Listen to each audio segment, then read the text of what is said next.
back to Rock Island Line, or welcome if this is your first time here. I'm Annika O'Melia, and this is Season 2 of Rock Island Line. Before anything else, I want to say thank you to everyone who listened, shared, challenged me, encouraged me, or stuck around through Season 1. I'm really grateful. This project has grown in ways I didn't fully anticipate, and that's because of you. I took some time off between seasons, and in that time, I've been writing a lot, thinking a lot, getting to know our unhoused neighbors more deeply, and if I'm being honest, probably driving the city of Rock Island a little bit crazy. I'm still working to nail down my role here as a podcaster, a writer, a citizen, a parent, a business owner, and a neighbor, not to mention a dreamer and a thinker. Some things about my approach have shifted, some convictions have sharpened. What hasn't changed is this. I care deeply about Rock Island, and I believe it's a place worth paying close attention to. I'm incredibly excited for Season 2, and I'm also trying to make this work sustainable for my family, my friendships, and my own sanity, so this season will look a little different. Instead of a weekly release schedule, I'm aiming for about 2 episodes a month starting in February, with more flexibility built in. And while I may still do the occasional video episode, I won't be producing a YouTube video for every show. That piece just takes more time than I can reliably give right now. All right, let's talk about this first episode. My first guest of Season 2 is Aubrey Barnes, also known as Mister Aubs.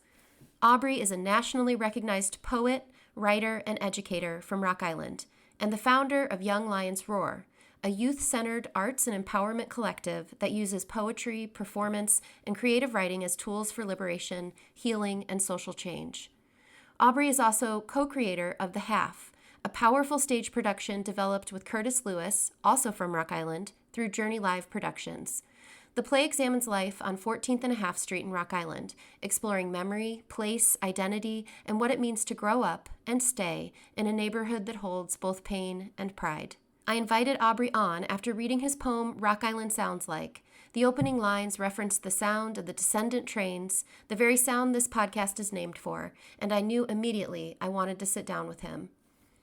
In this conversation, we talk about poetry and creativity, education, mental health, politics, affordability, policing in America, and what it means to remain human inside complicated systems. It's expansive, honest, and grounding, exactly the tone I want this season to hold.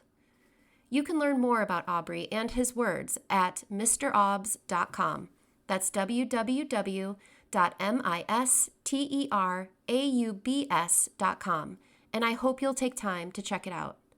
Thank you for being here, thank you for listening, and welcome to Season 2 of Rock Island Line.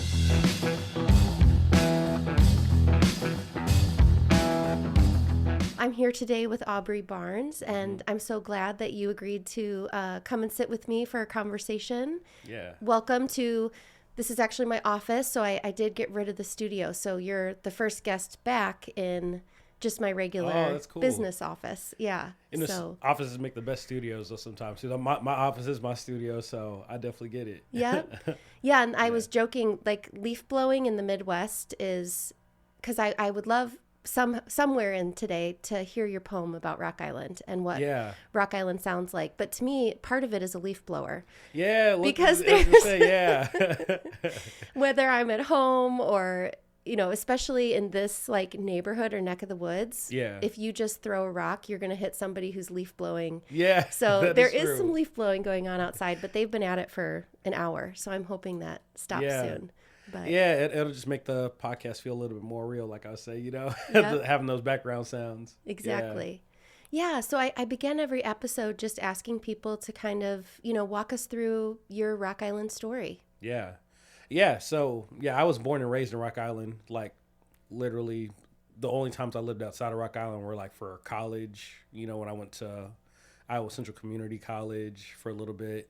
But majority of the time, like, I've lived in Rock Island. This is absolutely home. I feel like if I was blindfolded, I could walk around Rock Island and even a little bit in Davenport too, honestly, because I've just, this area has kind of been home and all that, but my parents, my mom and dad, they didn't grow up in Rock Island. Well, my dad grew up in Rock Island. My mom, she grew up in Mississippi. And when she graduated from high school, she decided to move up this way, and like the family kind of just followed her as she moved up because they just like moved as a unit like that. So which I'm grateful for, because like I grew up seeing a lot of my aunts, my grandmas before they passed, and my uncles and all that. It wasn't a thing where like we had to like go and like travel and see, which we still did. You know, we still have family in Mississippi and all that, but for the most part, like my mom's sisters and brothers live up here. You know, Tracy Pugh and all of them. So I grew up still kind of like with family, with cousins and all that. But yeah, like so I grew up in Rock Island, 27th Street, 8.5 Avenue. And I live only a few blocks from there now, which was like an intentional thing because I just like that energy of that part of Rock Island, you know, like just kind of growing up and even just kind of having the memories I have had and the friends that I made there that are still my friends to this day. It's just like, there's just something, you know, nostalgic that I like about living in that area of Rock Island. So yeah, and that's a little bit Broadway district, downtown, kind of into the West End. Like it's got a little bit of all those vibes wrapped up together. And that's exactly what it is. Yeah, like even where I grew up at, like on 27th Street and 8.5 Avenue, it was like it was like a nuance of a place, right? Where it was like, you know, it was still set below the hill, so you know what people entailed that to be was that, you know, but also was very like it had like this kind of like middle class feel to it. A few blocks from Augustana College too, so like it was really like a nuance of a place, you know, where I got myself into good trouble and bad trouble all in the same like week, you know, kind of like living in that area. But really an intersection of lots of different, you know, flavors of Rock Island. Yes, exactly. And the Broadway district is just the same. You know, I think that's why I find so much more home in that than living like in Moline or Davenport, which I have. You know, I've lived in all these different spots in the Quad Cities, but Rock Island, just like, you know, growing up in it and just kind of like having that feel of like it being a connecting factor of all these things, like all these aspects of, you know, I'd even say I wouldn't say the Quad Cities of Rock Island, you know. It's just special for sure. Yeah. So your mom graduates high school and relocates to Rock Island for school or for work? Yeah, for school for the most part, because she went to school at St. Ambrose University and all that, and was also working for the city of Davenport. The same thing that she was doing in Rock Island, she was doing in Davenport on a kind of a lower tier and all that with like the finances and all that.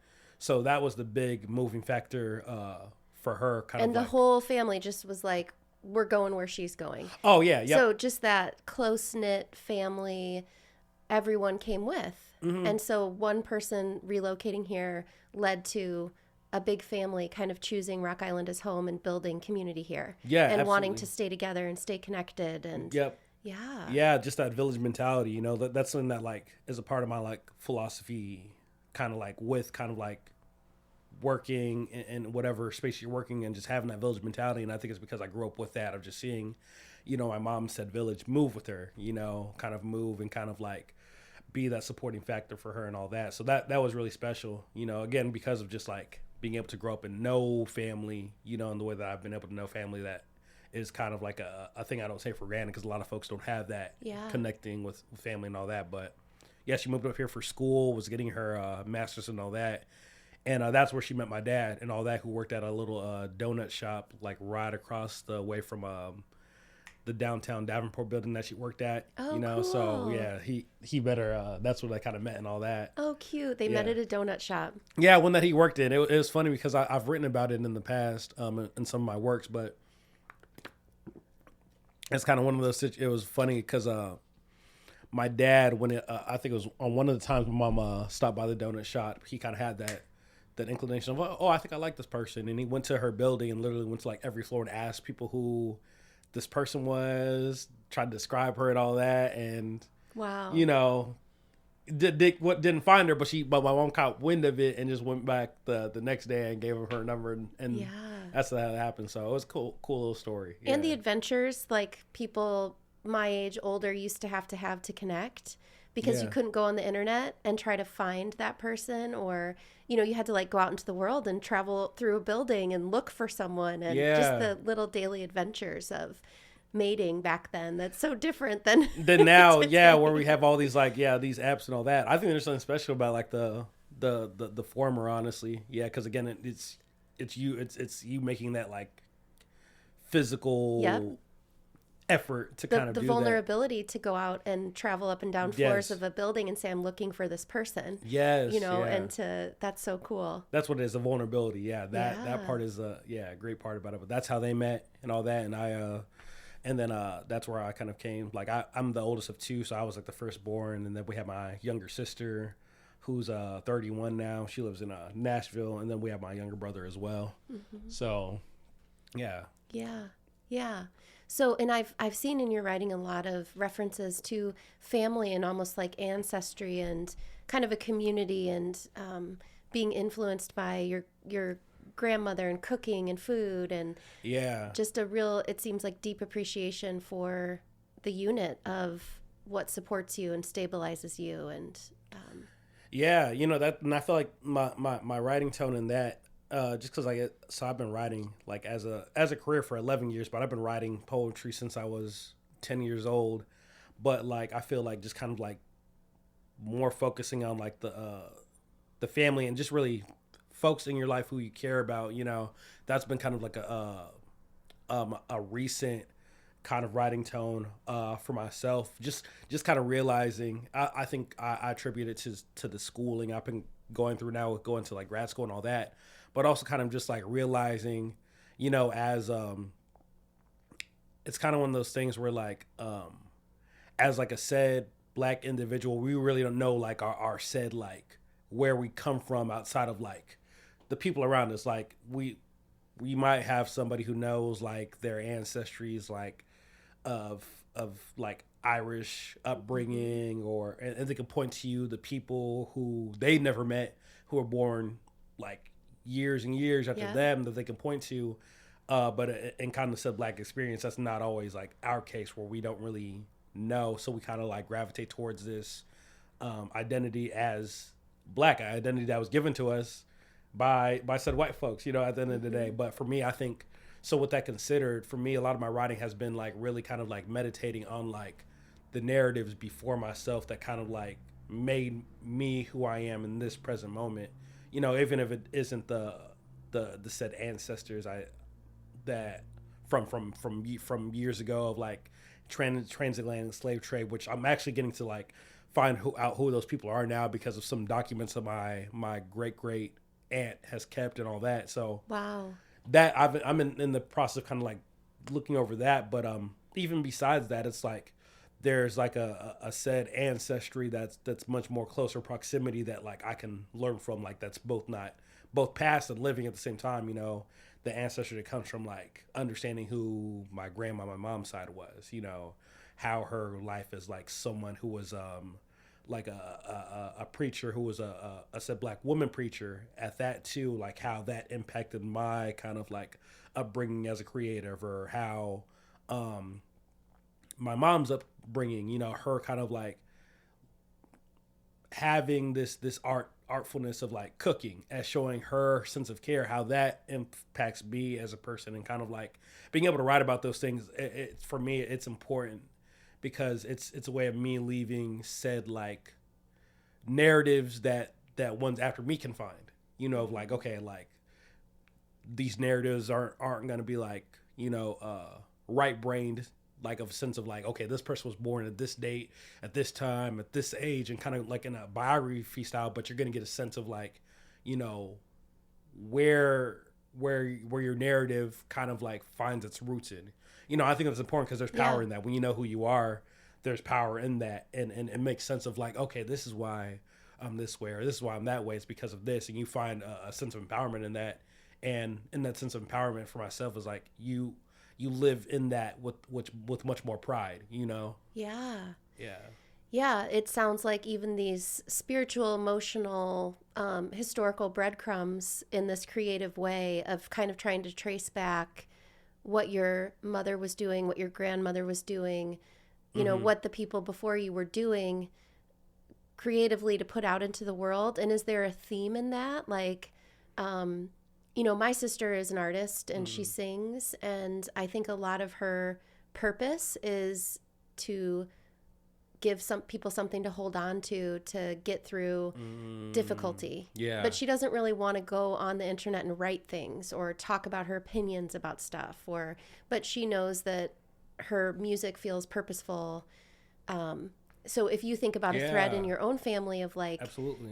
What do you think your grandmother or was it your grandma or great grandma who was a preacher? My grandmother. Your grandmother. Mm-hmm. So if you think about her preaching or your mother's cooking or the words that you put out into the world, what do you think the common theme is between those art forms or those? Yeah. No, I'm glad you asked that. Yeah, for me, it's just that they all kind of come out of this core of like, for lack of a better term, servitude or just like servantship to your said neighbor. I think it all kind of comes from that. For my grandma, what it looked like to be a servant to your neighbors, to like, give them give them prophetic truth through like what she kind of like finds through her faith, and like being able to have that be a point of like inspiration or like kind of a lever and a place to stand for someone who kind of feels lost in whatever we go through, on a personal, social, political, especially like with her being a black woman who grew up in the South. Like she also faced a lot of like racism and all that. So like that faith perspective for her. Because what year would she have been born?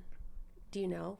Your grandma? I should know this. Yeah. Or is she's passed away? She's passed. Yeah. She passed when I was, I believe when I was like 20, 21. Okay. Yeah. So about 13 something years. Yeah. But maybe she'd be 80 or 100 now, or? I'd say, I want to say mid to late 80s, I want to say. Okay. Yeah. Mid to late 80s. Yeah. Yeah. So maybe she was born in the 1940s. Yeah. Oh, yeah. Absolutely. Something. Yeah. So she would have been born in a time where there was still extreme segregation and lynchings in the South. And yeah, absolutely. And she was a woman. So she had that intersectionality of being black and a woman, and she preached. Yeah, exactly.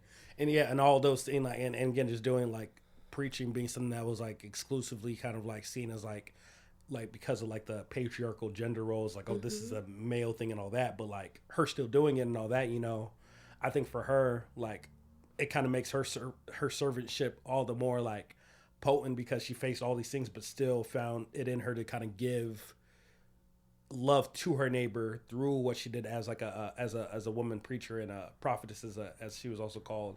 For my mom, it looks, even besides just the cooking thing, the way that she served Rock Island, for years and years and years, and the things that she's had to experience in her serving of like folks trying to bogart her from certain positions and all that, and still kind of being someone who like still stuck to that like servantship of like, hey, like I'm going to do this, not just for myself, but because this is how I want to serve people, so for me. And being visible. Yes. And when you're visible and you're engaged and you're out there, there is some visibility can bring feelings of insecurity, of I don't know. I mean, I think it would be very kind of scary to be a female preacher in the South, in the, they're just by making yourself visible and for trying to spread a message of love or of servitude, or that can almost be dangerous to absolutely. Systems of power, and you can make yourself, the focus of negativity, judgment, criticism. I mean, I think that's like a lot of what being an artist. You wrote something on Facebook that really resonated with me, and I'm going to botch it, but you said, being a poet is like being a battle rapper that disses the system. Yeah. No, is that how you said it? Yeah, no, you were spot on. Yeah, you're definitely spot on. Yeah, and I think that's what, I think that's literally, and I know we're having conversation before this about just kind of like my involvement on a political level, and I feel like art is my involvement on a political level. I think all the more because like, I think in understanding kind of like when you take up spaces as like an alder person or a senate and all this, there's a certain kind of decorum you got to like hold, which that's just the name of the said game, but I realize as myself as a creative, like I'm just always, and I'm like this with my friends, you could just I'm just honest off bat, even if it sounds blatantly honest or whatever, like I got to address that. Like I got to address things honestly, I for me, it does me no service to like think about like, okay, how can I say this in a nice way? It's always going to come out of a out of my personhood. So like just the self-awareness, so it's always going to come out of love, but I'm still going to always need to call out things that I see in a way that doesn't feel good. You know, I think that's just a part of the creative, you know, when you think about Gil Scott-Heron or Amiri Baraka, or even like Dr. Hakeem Adabudi, who we had here about 2 years ago, I think, at Augustine College, and I had a whole conversation with him. So he was one of the four fathers of the Black Arts Movement in the 60s in Chicago. So like, cool. This guy is still he's still a very, you know, even in his late years, he's still someone who's very like, I'm going to keep it honest and blatantly honest, and however that's taken, it's taken. But the people who know me know it's like always going to be out of love, out of like care for neighbor, even if it doesn't feel like that, you know?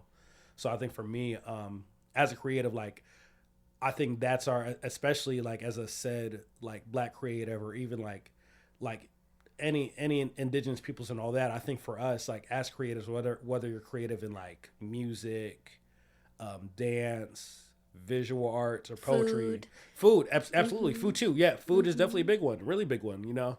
I think we have kind of this unspoken, to me personally, I think we have this unspoken service that we have to address things that happen socio-politically around us that affect us and affect others. And we have like a responsibility to use our art to like address those things. Now, that doesn't mean that everything has to be like, you know, super like politically charged. I think it's an art of how that looks. You know, with a lot of my writing that I've been doing as of lately, like the ones I talk about cooking, like there's political language, there's political narratives in that, you know, there's political narratives in kind of like how the culture of cooking has always been one that keeps like Black youth safe. It gives them a place to come to, a place, because we understand the world out there, it's not as sometimes, you know, kind, you know, it's sometimes going to induce trauma and all this, that, and the other. So like that whole culture of cooking is something that kept families intact and safe, and also gave them a space of like learning from each other, you know? So there's, even in my... I think I must have read that poem, or if there's a collection of them. And to me, my reflection was like, when things are difficult, especially for youth, and you can't verbalize it, you can't talk about it. Maybe you can't talk about fear or a desire for connection, or to be loved in a really soft way and have vulnerability. And, you know, you might reject that from a parent or a loved one. You might have to harden yourself against that. But to come in and eat, you know, everybody's got to eat. Yeah, absolutely. So even if a child is not capable in that moment of softening into a parent for support, or maybe the parent is having trouble being soft toward a child, or I don't know if soft is the right word, but food and the invitation to share a meal and to love through cooking. I don't know. I read something you wrote on that topic that was very cool. It was kind of like, come in and this is how I get you in here. Yeah. Yep. You know? That was a poem. Yeah. Yeah. And that's my thing. I think kind of like to further piggyback that post you mentioned, I think I'd even say it's impossible to find any said Black art that doesn't inform politics. Even if you take, let's take even like your most like foreign MC, like I would think about maybe Gucci Mane. Like there's a song that he has called First Day Out where he talks about how his day looks, and like how like which informs a lot of like drug moving and drug addiction and all this that, the other. And it's like, okay, why is this narrative? And it's just like, because this has been a narrative that we've been given from the start of like the Reagan era, you know, war on drugs, and even before war on drugs and all that, you know. So it's like, even this narrative that this MC is like sharing, even though they're not cognizant of it, that's political. You know, they're talking about like, oh, this is how my life looks, because this is what we've been conditioned to know and stick to, because anything outside of this is like, it's not for said Black males, you know, living a life where we're not conditioned to be drug addicts or sell drugs and all that. This is something that we've been conditioned to. And like, obviously in the space and time, you know, it's not monolithic, you know, but I think those who break out of it understand that like, they kind of break that sense of like patriarchy that's kind of like put onto them, you know? So I think all black creativity has a political, socio politicalness to it. It's just about being aware of it and understand like, okay, how can I use this to kind of like in an aware, conscious way to like give something to those who listen, you know? Yeah. So have you ever read Franz Fanon? Yes. Yeah. Okay, so maybe I'm going to mess this up, but I remember reading something in college about the experience of being, in the United States or in Rock Island, even when, in the 1800s or late 1800s, like most people were white in Rock Island. And then you have black people moving in with the Great Migration. And But he had this philosophy of like to be the other, especially to be like a black man, you're kind of like, if there is some sort of continuum of othering, it can be like way out on the extreme of that, and so he talks about this idea of like almost like an existence inside of a fishbowl that, in the 1960s or that a white male wouldn't have experienced. They were just living their life and they weren't aware of the fishbowl because they were just, the water was theirs, like they were just in it. But to be in a black body in that time was always have to be aware that you were inside of an environment where someone was looking at you. Yep. And where your own experience was shaped by the eyeballs watching you. Which is very different than being in the kind of dominant culture where you're just out in the world and you're doing your thing and you're not aware of your race because it's like it's not relevant or you're not having to think of it or consider it. And to be othered in a society, part of that psychological experience is having to be aware of it as you walk through the world. And, that part of the thing is to like, over time, I guess, to like, how do we all walk through the world? And I don't know if it's possible in America yet. How do we all walk through the world without the gaze of the other changing our experience of life? So like, I understand that as like a woman, that if I'm out in a space, I might need to be aware of how the other is viewing me because it might relate to my safety. It might relate to, like someone talked to me once about politics and was like talking about mayor stuff. And I'm not a politician, but there was a guy in the room. He's like, well, you'd probably need like practical business experience to be in that role. And I own a business. But not seeing me in that light or not, I don't know, like weird stuff like that just happens when you're, how the way people view you shifts who you are in that moment. And that freedom is breaking free of that somehow within a system. And like, how do you, I don't know, I'm probably not making sense. No, you're making a lot of sense. No, you're making, it's fun. No, you're making a lot of sense. Like it's like kind of like, I was just having a conversation with a friend about this. One of my friends who's a poet out in Holland, Michigan, right? And we had this conversation of like, pretty much he asked like if I care about like people's perceptions of me as like a said black creative and all this, or just a black male in general. And I told her like I'm aware of it, but I don't let it affect me. Like, because for me, I have to be aware of it to an extent because that's where like, that's where if I'm not aware of it and I kind of just let it go under the said current, that's where I'm either, that's where I'm able to be exploited or take advantage of or, being spoken to in a undermining way, which affects my spirit at the end of the day. So for me, it's like, I hold it in a nuance of like realizing, like I'm a black male who kind of is like this nuance between like, I don't fit in a sense black elitism role, like that isn't me, but also I'm like someone who like holds these pieces of paper that we say have meaning behind them. I have a degree in education, I'm getting a master's and all that, which in some people's eyes again like that puts you as like, oh, this person's this, which I think is a silly thing. But I think for me, I realize kind of like what you were saying, like there to be self-aware of myself and to be like in full access to every part of myself in the way where I have like autonomy and agency. Like I have to be able to be aware that like a perception that someone has on me is their perception. It has nothing to do with me. Like your perception of me, which is formed out of your conditioning and your narrative and all that, that's from your, that's your narrative, you know, your it's funny because like usually when I'm in spaces, I never really, even when I'm like talking to students, like whenever I'm like teaching in schools and all that, I never tell students about like my degrees or anything because I don't care. Like I really just don't care. So like, and for me, I've just learned that it's better to operate in a sense of like,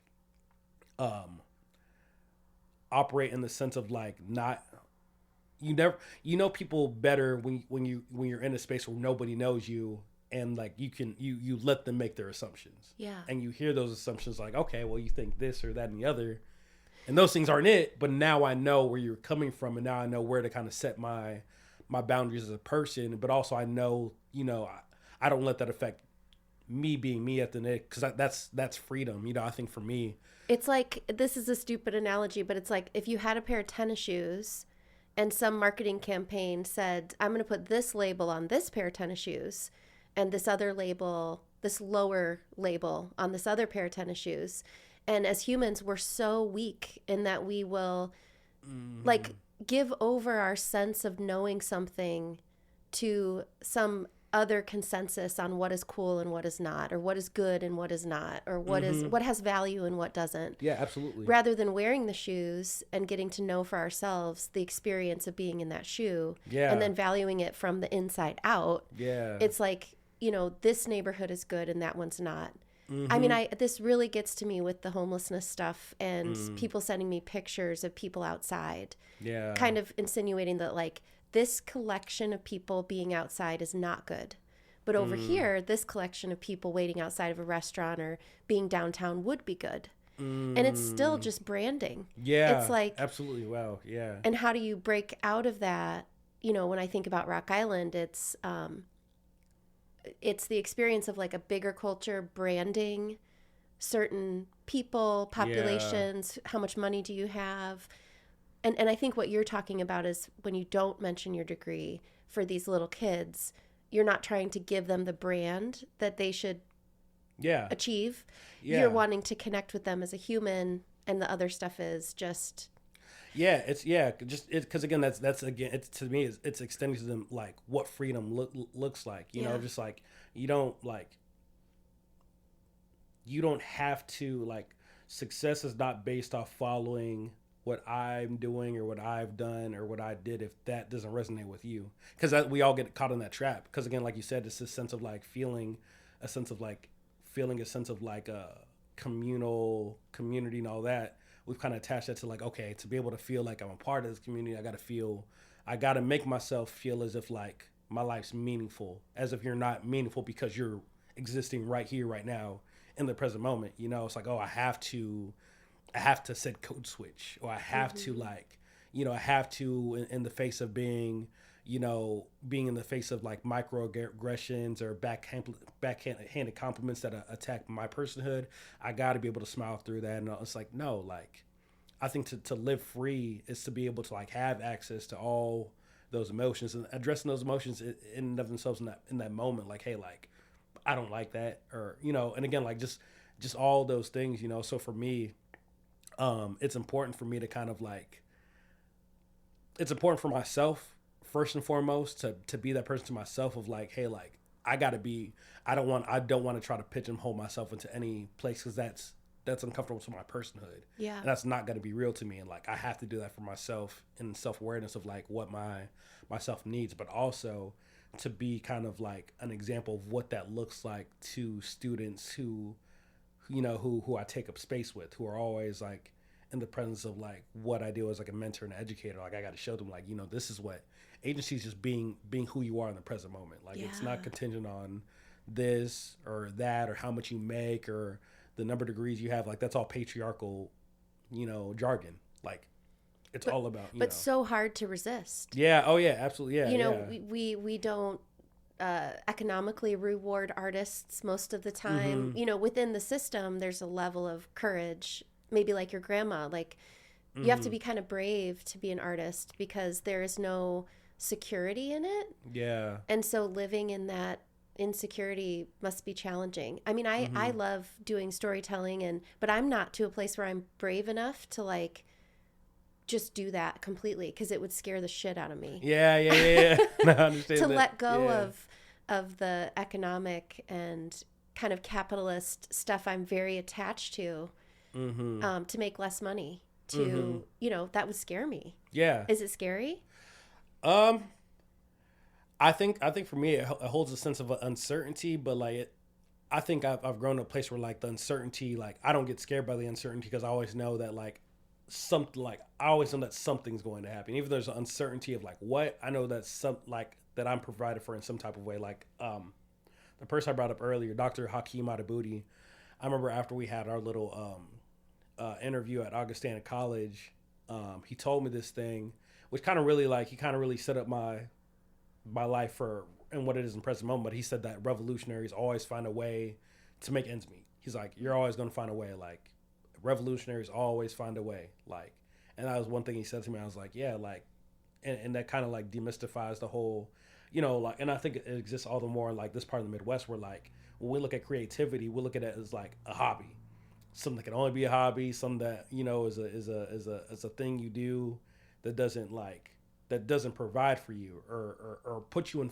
in a community that helps you provide for you, and like I'm lucky and grateful that I've had mentors, who've kind of showed me otherwise and just have shown me how to kind of do that, and even just kind of like still instill that like, hey, like, yeah, there's a lot of uncertainty, but the thing that is certain is the present, and what are you doing in the present to kind of make these things happen. So I'm lucky to have been able to have like mentors who've showed me how to kind of like make creativity like a career and all that. And not only that, and all the more because like, again, because it's a thing we don't really see in the Quad Cities. Yeah. But also it's a thing that like, again, when I think about my students, they're actively seeing that, like when I have to go out of town for certain things, I have to have one of our creative educators fill in, and they know like, oh, I'm out of town for an event I got booked for and all that. They're seeing that like, oh, this thing can actually become a thing. So like me being, even my students who aren't wanting to be poets, my students who want to be visual artists, who are making their own comics and all this, yeah, y'all can make it happen. So it's cool to be able to show that even in that, there's all, and again, like I tell them all the time, like it does take what you said, like it takes that sense of bravery and like almost like I tell my teammates all the time, for me it's just it's kind of like a looking at the set fear and just be like, just kind of shrug your shoulders, like I'm still gonna do this, Yeah. like it's this is probably gonna happen, this could possibly happen, but at the end of the day, like whatever, it's just part of the journey, so. And I think at some point when you kind of get over that fear over and over and over and over, it just becomes a dealing with uncertainty, which is just like, okay, well, there's uncertainties riddled all throughout our lives. We just kind of like tell ourselves that we have a sense of certainty or security, which is a lot more ebby and flowy than we want to admit. But when you get over that fear, it's just like all there's is uncertainty. Uncertainty's everywhere. Yeah, that's, as in my role as a therapist, confronting uncertainty and just allowing it to be instead of trying to manage it or control it is a big part of working with people around their anxiety, is just uncertainty. And so I always joke with my sister that I want to make like a really comfortable blanket and just put in cursive on one part of it uncertainty. Yeah. And then, wow. you're just kind of getting comfortable with uncertainty. I like that. Wow. I really like that. That is awesome. Yeah. Just wow. in the practice of like, I'm trying to get comfortable with my uncertainty blanket, or, it's a goofy idea, but no, I like that though. I like the yeah. awfulness of that, but like it's real, Yeah. Yeah. So, and it sounds like in the same way that, you're in a friendship or with a person you're sitting across from, committed to truth telling, it almost gets in the way. It's hard to maybe, I know this for myself. I can get stuck in political environments or where like you're truthful, but like you need to kind of play a little game or hold on to a relationship over here for something over there. And you're not as good at that because you're kind of like, I'm going to hit you with the truth. But maybe even being an artist is this deeper level of like, I'm going to live my truth. And it becomes harder to go to school to be an accountant, or, something that might be more stable, or that the world tells us like, this is what you're supposed to do. Maybe for you, that was not really an option. Yeah. No, definitely. It's funny because my freshman year of college, I think in 2010, my first major in college at the time was creative writing, because I just knew I wanted to write. Like the uncertainty was even there. I was like, I just know that I want to write. Like, whether that I didn't think it was going to be what I'm doing in this present moment. Kind of like sharing my stories on kind of an oral level and all that. But I knew I always wanted to write. But I remember I always tell the story like all the time. But I remember my the winter break of that same year of college. I was back at home and all this, and talking to my mom and my aunt about kind of my major, and they're like, I think you should switch to they said, I think you should switch to something that like makes money. So I was like, okay, I'll switch to education, So like, it's, even though that even educators still get paid like poorly and all that. But, I think, the fact that like that happened in my experience, and that still somehow creativity still found its way to kind of like be there and all that. It's kind of a tribute to what you said. Like, I think for me, I've just always known. Maybe as a kid, it was more like subconsciously knew, because like I was always creating. When it was not poems, I was always drawing and stuff like that, and like making up stories in my head and stuff like that. And teachers at the time would say like I'm just distracted, not paying attention to kids. Like, I just had a lot of imagination that like I was learning to kind of like manage and all that. So I think like when it comes to like my role and like what I found, like that has always kind of been that narrative. I just didn't have someone at the time when I was younger to kind of like fully affirm that and be like, yeah, like this is just, you're meant to be a creative in this realm of what you do. And again, I don't say that in any kind of like bitterness or malice, because again, like, it's, when you grow up in this part of the Midwest, people only know what they know. If you only know the accountant or the John Deere worker or the factory worker, the teacher, that's all like. But if you've never seen a creative as a profession, it's just like you're always going to be like, oh, this is kind of like, so it's just like, I think I found all the more like gratitude and kind of like being able to like still follow that, like that source that inspired this creativity, and kind of be in a space now where like I'm not only kind of like living in that space, but also again kind of being to students who I have what I didn't have, of just like, hey, like you're a creative. Like that's literally, I have a student right now who just graduated from high school last year, and I've been taking him under my wing like as like as a closer mentee to kind of show him, because he wanted to go to college for like music production engineering and all that, and I was like, that's great, but let's take a break, like,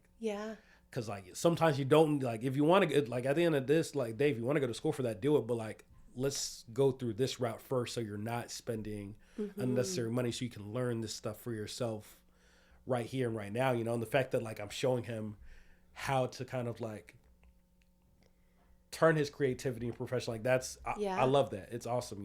Just being able to know that like that's a narrative that like, when we talk about legacy, that's a narrative that like I can, that I'm able to kind of introduce students into. So what is Young Lions Roar? Is it a nonprofit? Is it a parents can enroll their kiddos, or young adults can come? And can you talk a little bit about Young Lions Roar? Yeah, absolutely. Yeah. So yeah, Young Lions Roar is a nonprofit. It was birthed, like the entity as an idea was birthed 4 years ago when I first left my teaching job at the time. I was an at-risk teacher for junior high students and all that at a school in Moline. And for myself, just like, again, understanding like who I was as a creative and an educator, and just kind of the system in which I was kind of under education-wise, it just didn't really leave a lot of, like, it didn't give me the autonomy I needed to like be able to pour into these students in ways that I could see fit for them. Like I would always do little things, like, again, working with the environment students that I worked with. I had students who like had parents who were locked up for murder, and they had trauma from that. I had students who had friends that were killed when they were like 11, 12 years old, and they saw it. I had all these different traumas and all that. So like my big focus was always like, at the end of the day, I'm supposed to teach math and language arts, but if a kid comes in angry and all that, fuck this. We're not talking about this today. We're going to focus on what's going on in your world. I'm going to give you space to write about it, talk about it, breathe it out, and all that, because like that's way more important than all this other stuff. Like you're not going to focus, but for me, like I didn't have that sense of autonomy of like being able to like be there for students like that, you know, and and it affected my classroom culture and myself too. So, Yeah, it is. It's another fishbowl environment where the student in that environment is being viewed as a test score, something that is going to be graded for a system. You know, it's like you're here to, I mean, learn in academics, but in the moment when you're in it, freedom in that environment looked like, can we tend to the thing that's coming up? Can we be with the student where they arrive in the day? And you're having to like ignore the structure of, no, but this system outside is looking in and it wants this performance or it wants these metrics or so you didn't like that. You were like, what are we doing here? We need to help these kids feel safe before they can learn. They need to process stuff before they can care about, you know, trigonometry. Yeah, exactly, you know. And for me it was just like, again, like, you know, the decision and kind of like leaving the school, I wasn't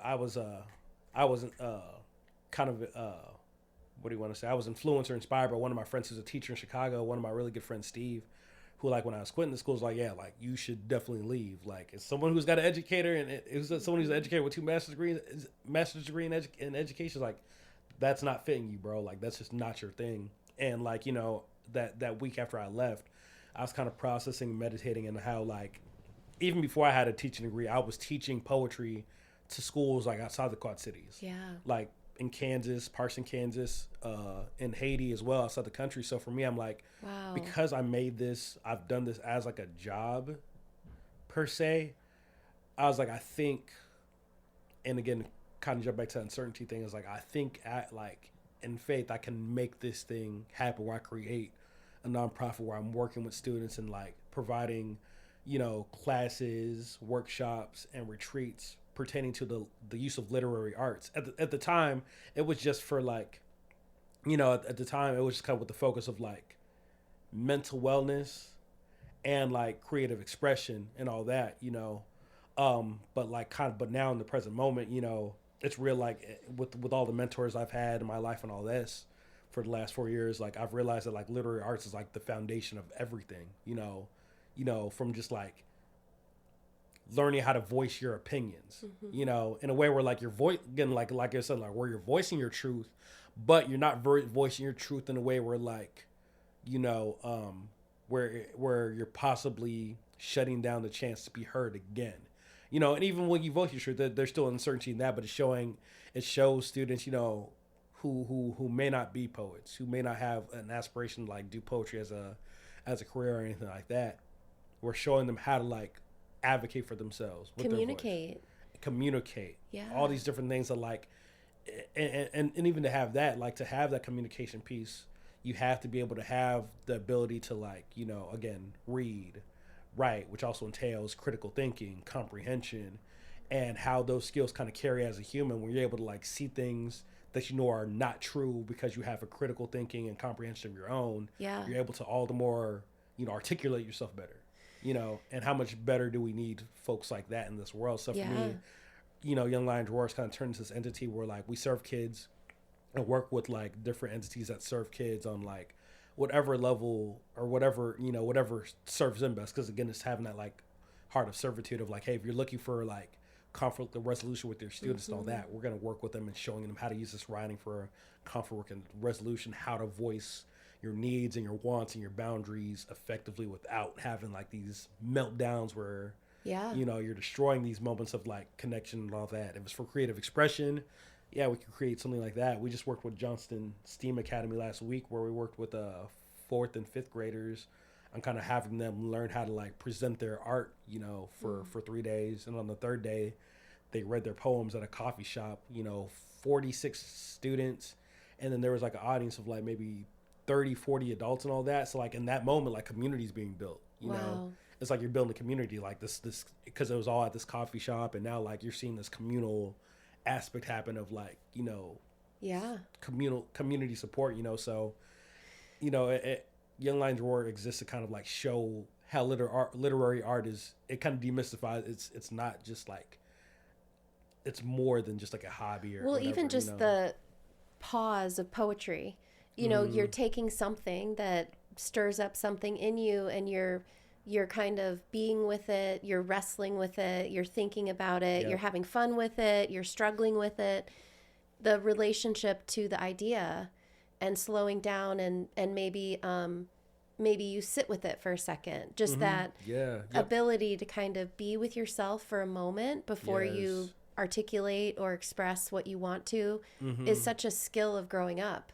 Like, Yes. to pause, you know, and people in our grown-up society who can't pause. I mean, I struggle with Yeah. impulsivity, but poetry or writing is one way to kind of like have a hypothesis or identify even a part of you that's really angry. Yes. And then you're with it for a while, and it does something to you. So the process of being with it kind of changes you. Yes. My daughter is very creative, and she writes, and you know, you talked about ADHD. I mean, that's very much in my family. And she had written this poem about her impulsivity. And I could tell through reading it how much she was struggling with hating that part of herself. Or like, you know, because you get in trouble in school and your friends are Yeah. irritated with you, and Yeah. her body would be knocking things over and stuff's flying out of her Wow. hands, or she's, you know, it causes issues because she's not thinking through it. And so this poem she'd written about her own impulsivity kind of being a bad guy was this really cool thing. We could sit down and kind of be with her feeling toward her impulsivity. And then she kind of wrote this other poem about the beautiful things it does for her, because she loves to Yes. perform. So the spontaneity and the, you know, the ideas that dope. come to her head, and she's not cautious and she goes for it. And I mean, she's the coolest kid, but you know, just exploring through poetry, these aspects of herself and how they, I don't know, poetry is wonderful. I'm not good at Yeah. writing poems, but Yeah. You know, I think it's just I think it's, you know, I think it's more about kind of like doing the action, especially in that context, and like, yeah, you know, than being like said good or bad, because that's always going to have like a sense of like yeah, subjectivity to it. You know, I think just like the fact that your daughter, like, you know, that she in that moment she used this thing to like know more about herself, you know, Yes. and understand herself, and like, you know, go through the said kind of like darkness of it, but also kind of find the light in it. Like, that's literally what poetry's there for. I always tell my students that, like, and again, one day it'll come, you know, but like, if I didn't do poetry as a career, like, and I, you know, I did it as like a hobby and all that, I would still have gotten a lot from it, because it's taught me how to think for myself and all that. You know, it's taught me how to like really question, like, okay, this thing that I've been okay with, like, am I really okay with it, or am I just telling myself I'm okay with it? Yeah. This is like, yeah, just an outlet for deep feelings. I mean, I think there's probably some people just feel deeper, and those feelings are more intense. And you know,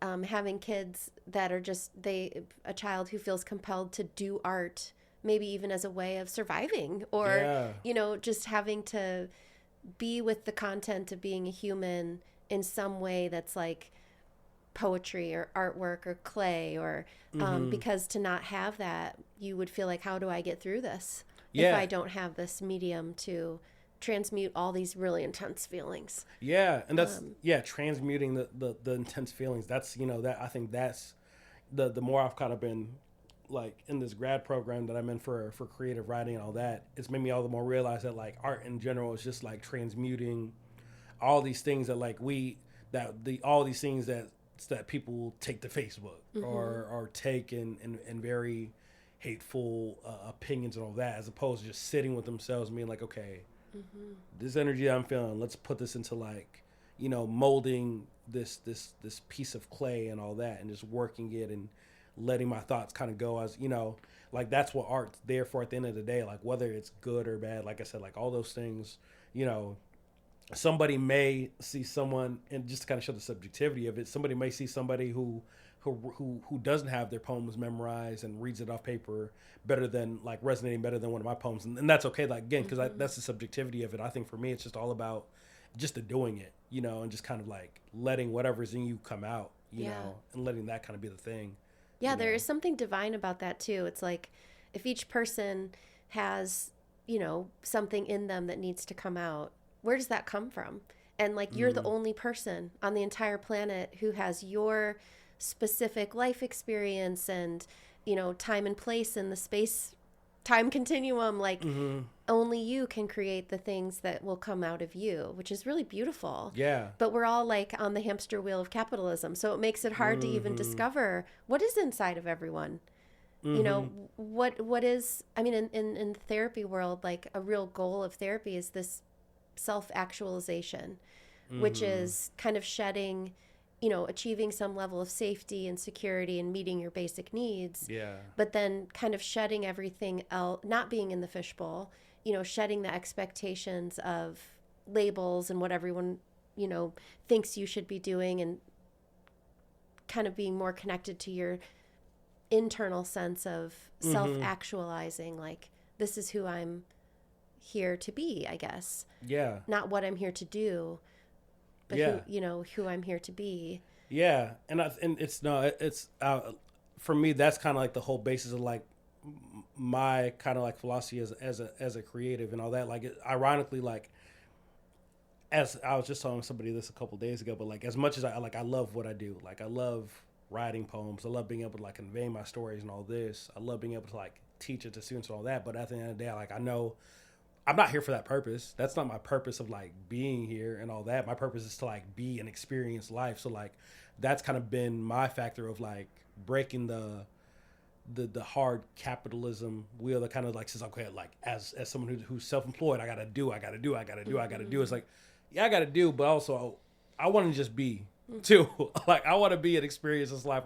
Like, I want to walk down the street and like hear my neighbors talk about whatever and being inspired to write a poem off that, or not be inspired, but just the fact that I'm experiencing that, so like, it's one of those things where like creativity in and of itself, ironically, has kind of been the thing that kind of has taught me to like slow down and be like present and not be so attached to this thing. Cause again, like, there's going to be a day where I stop writing and stop performing and all that. And like, for me, I'm like, that's okay.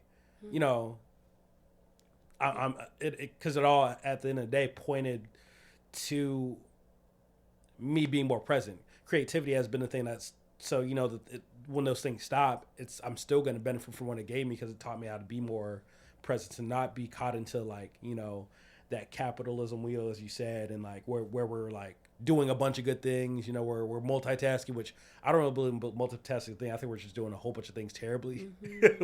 One of my favorite poets kind of quotes that, but I think like it teaches, because there's something just so there's something that's so, even in the making of art, the audaciousness you have in making art, there's like an anti-capitalism in that. Like, you got to be able to be present. You got to be able to not worry about this invoice or that. It was like, no, I'm not worried about any of that right now. Like, I just want to be. Yeah. And to be present, to create, you got to like, you can't stop all the ideas going through your mind, but it's learning how to like observe them, and you got to let them kind of just pass through, So I think like in creativity kind of shows us inadvertently how to kind of shows us, it kind of like invites us to breaking that,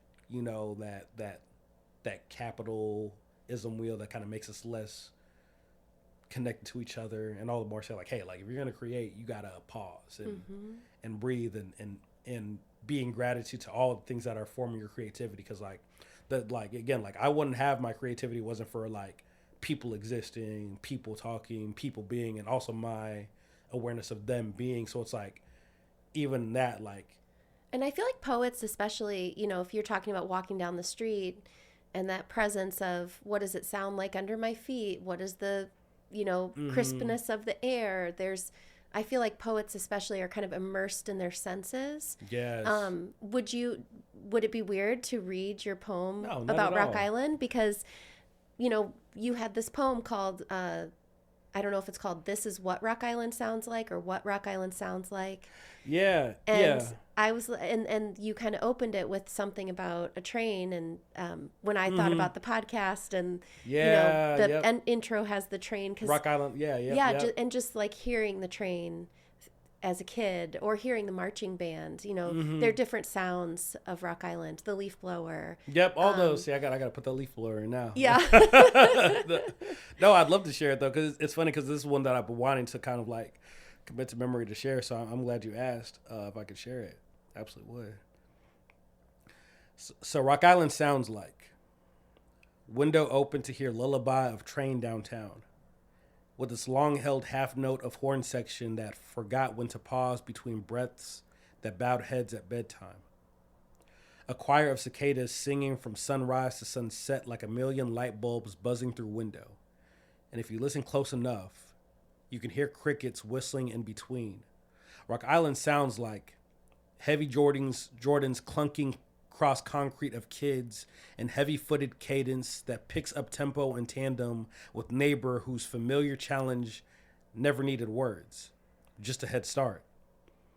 Slow creep of tires cross loose rocks, falling from lips of potholes that city continues to ignore.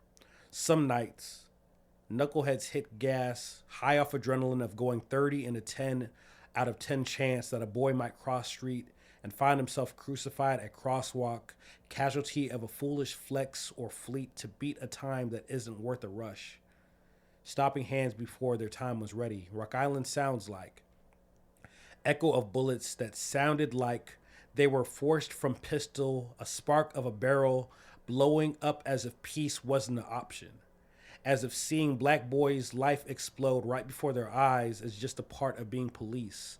Rock Island sounds like snores of heavy sleepers on 7th Street, rolling over in dirt beds outside of building blocks from foxes with dens, under trees where birds have nests, yet sons and daughters of man have no place to rest head, while aldermen make decisions from comfort of homes. Rock Island sounds like stomach rumble of starving artists who draw from poverty, whatever art will keep them alive, even if sketched out of survival.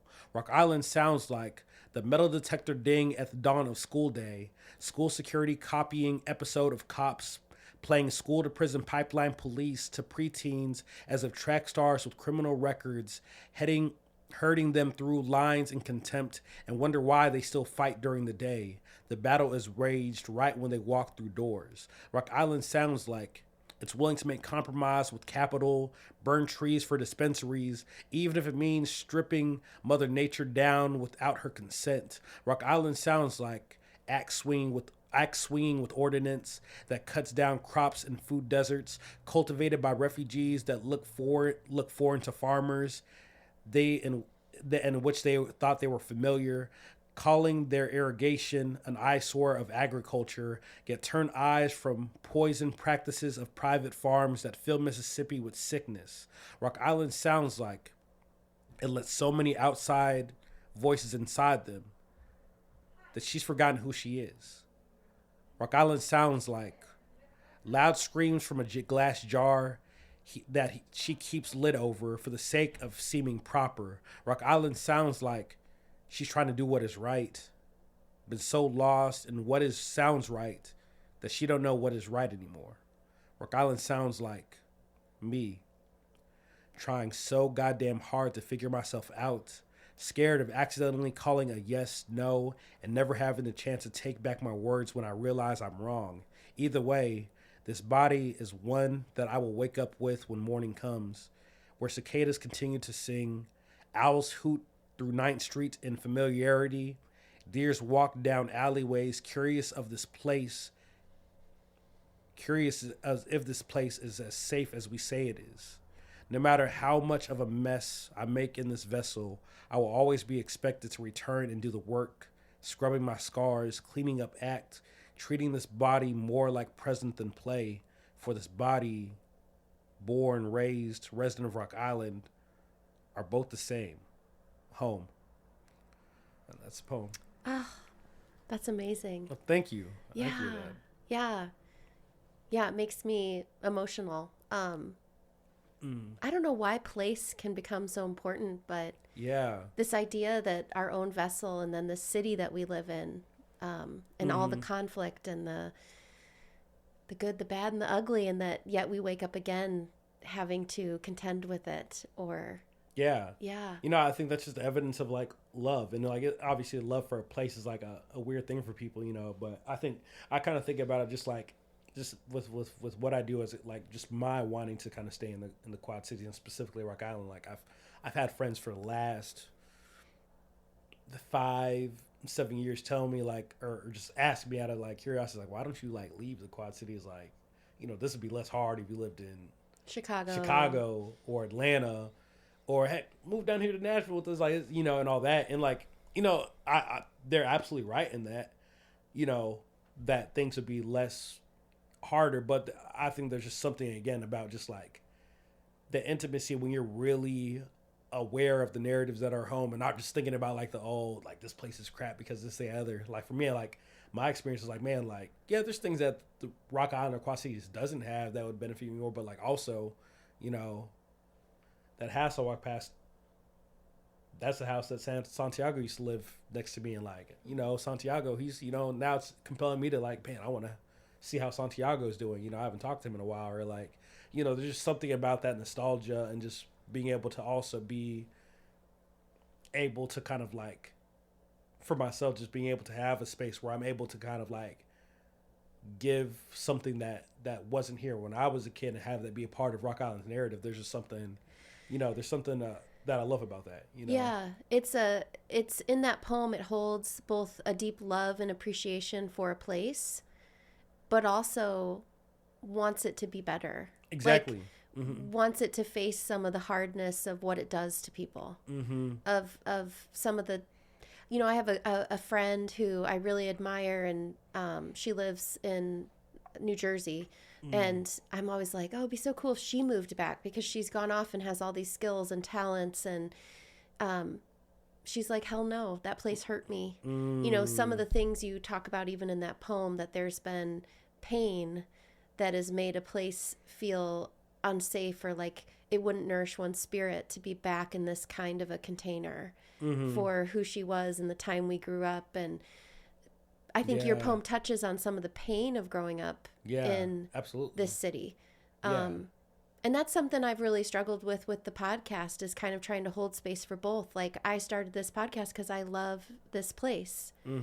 But in loving it, I don't have to love it in like a narcissistic way that is like, because it's so great and everything that's ever happened here is wonderful and everything here is wonderful. It's like wanting more credit than due, almost like wanting to be praised for something that hasn't happened yet. Yeah. No, absolutely. But also recognizing the history of this place and the really hard things. One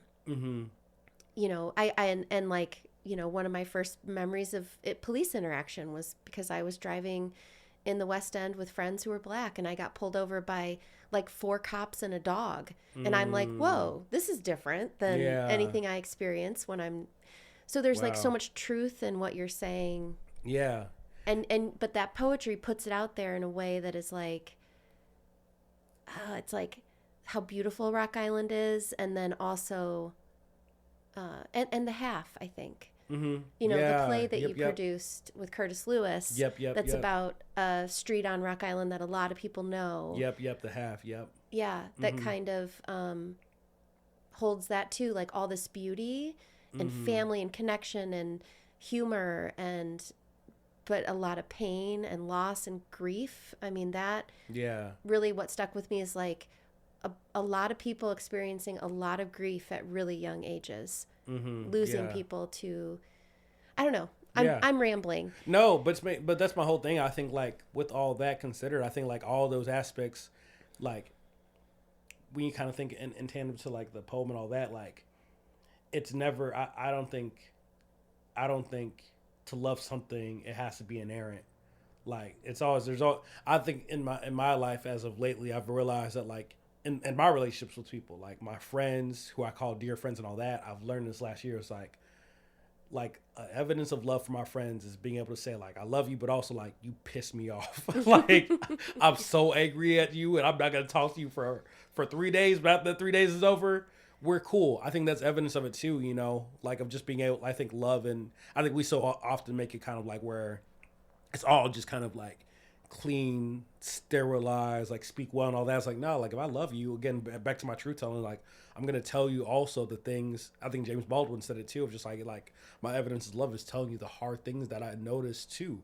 If I'm just like filtering those things for the sake of like not wanting to want you to feel uncomfortable and all that, like I'm doing you a disservice. Like I'm not being loving to you, but I'm being loving when I'm like, hey, you did this thing. There's things usually evidence of like insecurity. Let's talk about it. You Right. know. And it does feel like some of these topics feel hard to talk about, and it is political. I mean, that poem is very political. Absolutely. And you touched Absolutely. on a lot of things going on in our community Mm-hmm. that are political, and that, you know, even if one were to talk about police violence and what it feels like to be policed, if you're in Mm-hmm. this neighborhood or if you're in the West End, or and Mm-hmm. to hear a poet express that, and for me, a listener, to say, I'm going to listen to that experience. And it might be different than, you know, because police is such a touchy subject, and people Mm-hmm. will be like, oh, police are 100% awesome and you should never question them. And, you know, Mm-hmm. other people will say, I appreciate general safety in my community, but it doesn't always feel good to be policed. Mm-hmm. And Yeah. like, that's a difficult topic in Midwestern towns to tackle, Mm-hmm. is acknowledging the experience of people where it doesn't feel good to be policed. Mm-hmm. Yeah. I don't know.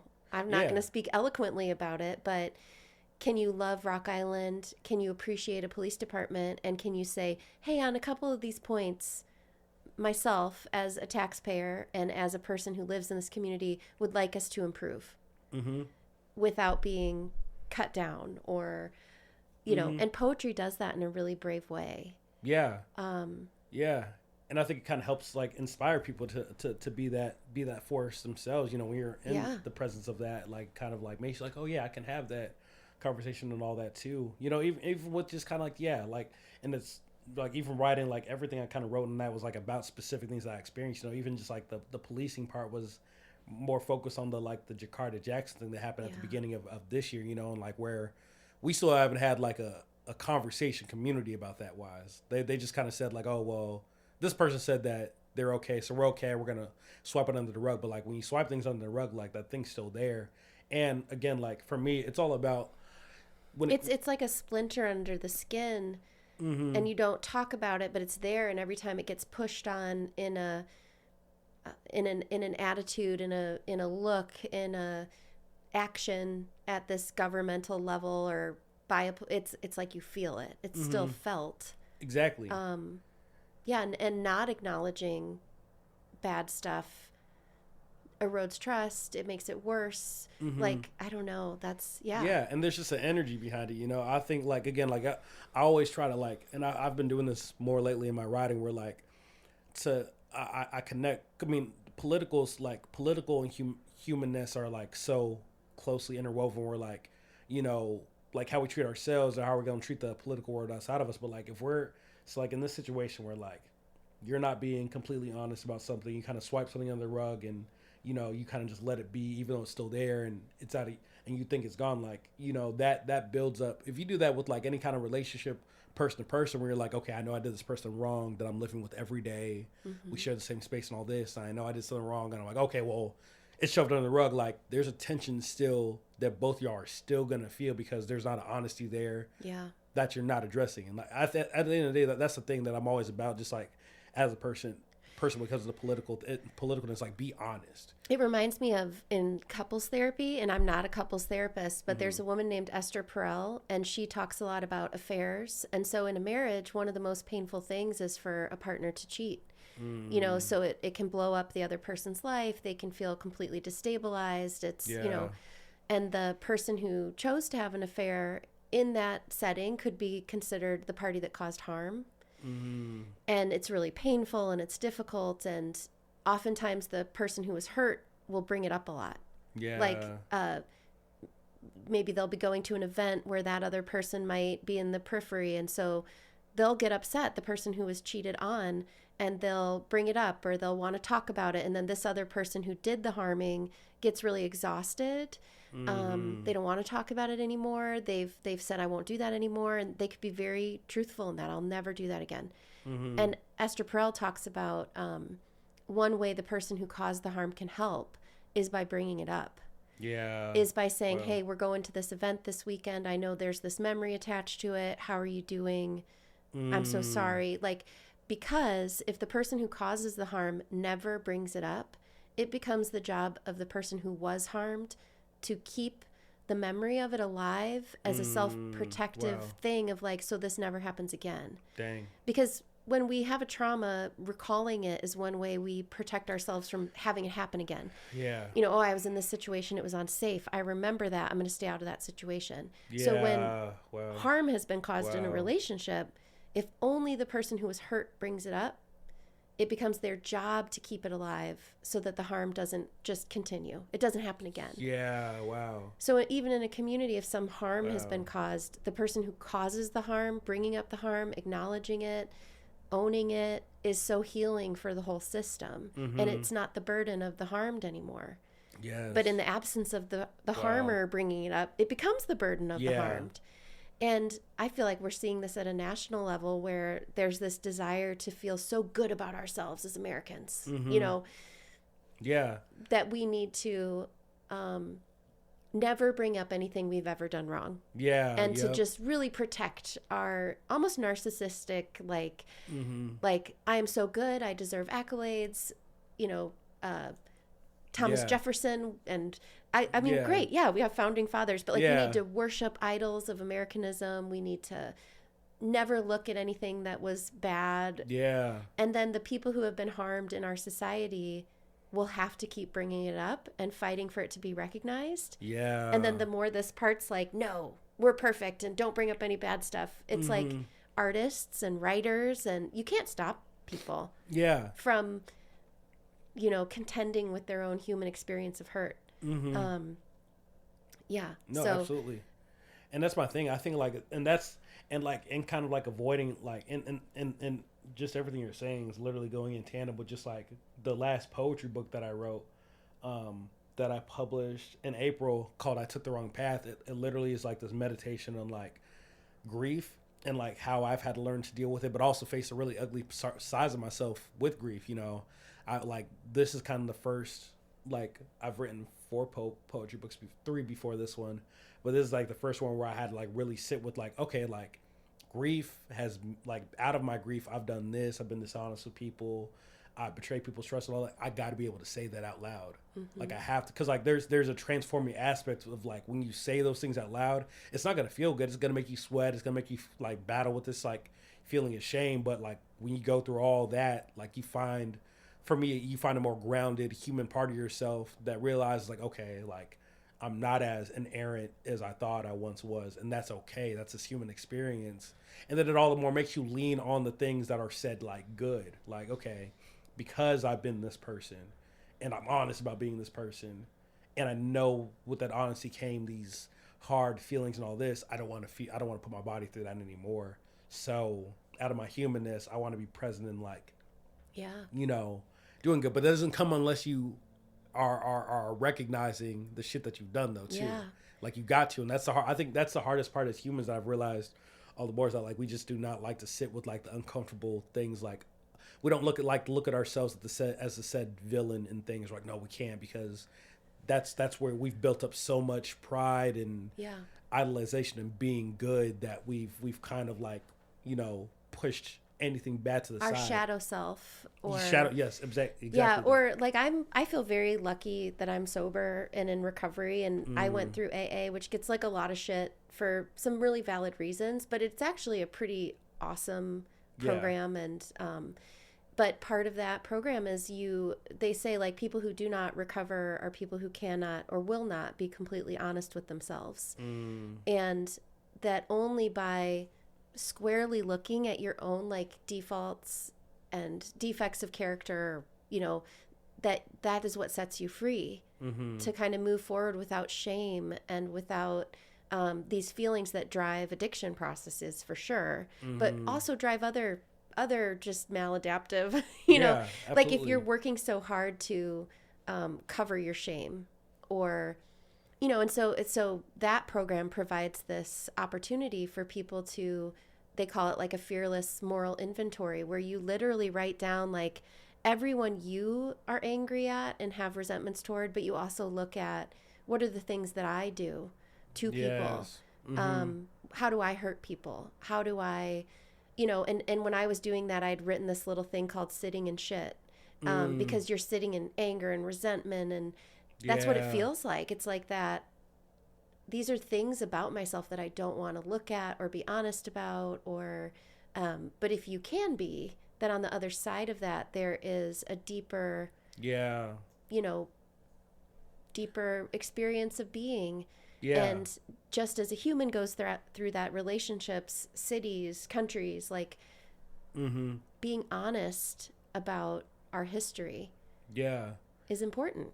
Yeah, exactly. Because like you said, like it's like once you do that, it's like, you know, you for me, you find your more honest self. Yeah. You know, like when you kind of think about it on a country level, like on a whole wider level, what we're talking about, even on a regional level, we're honest about our policing being far from what it should be.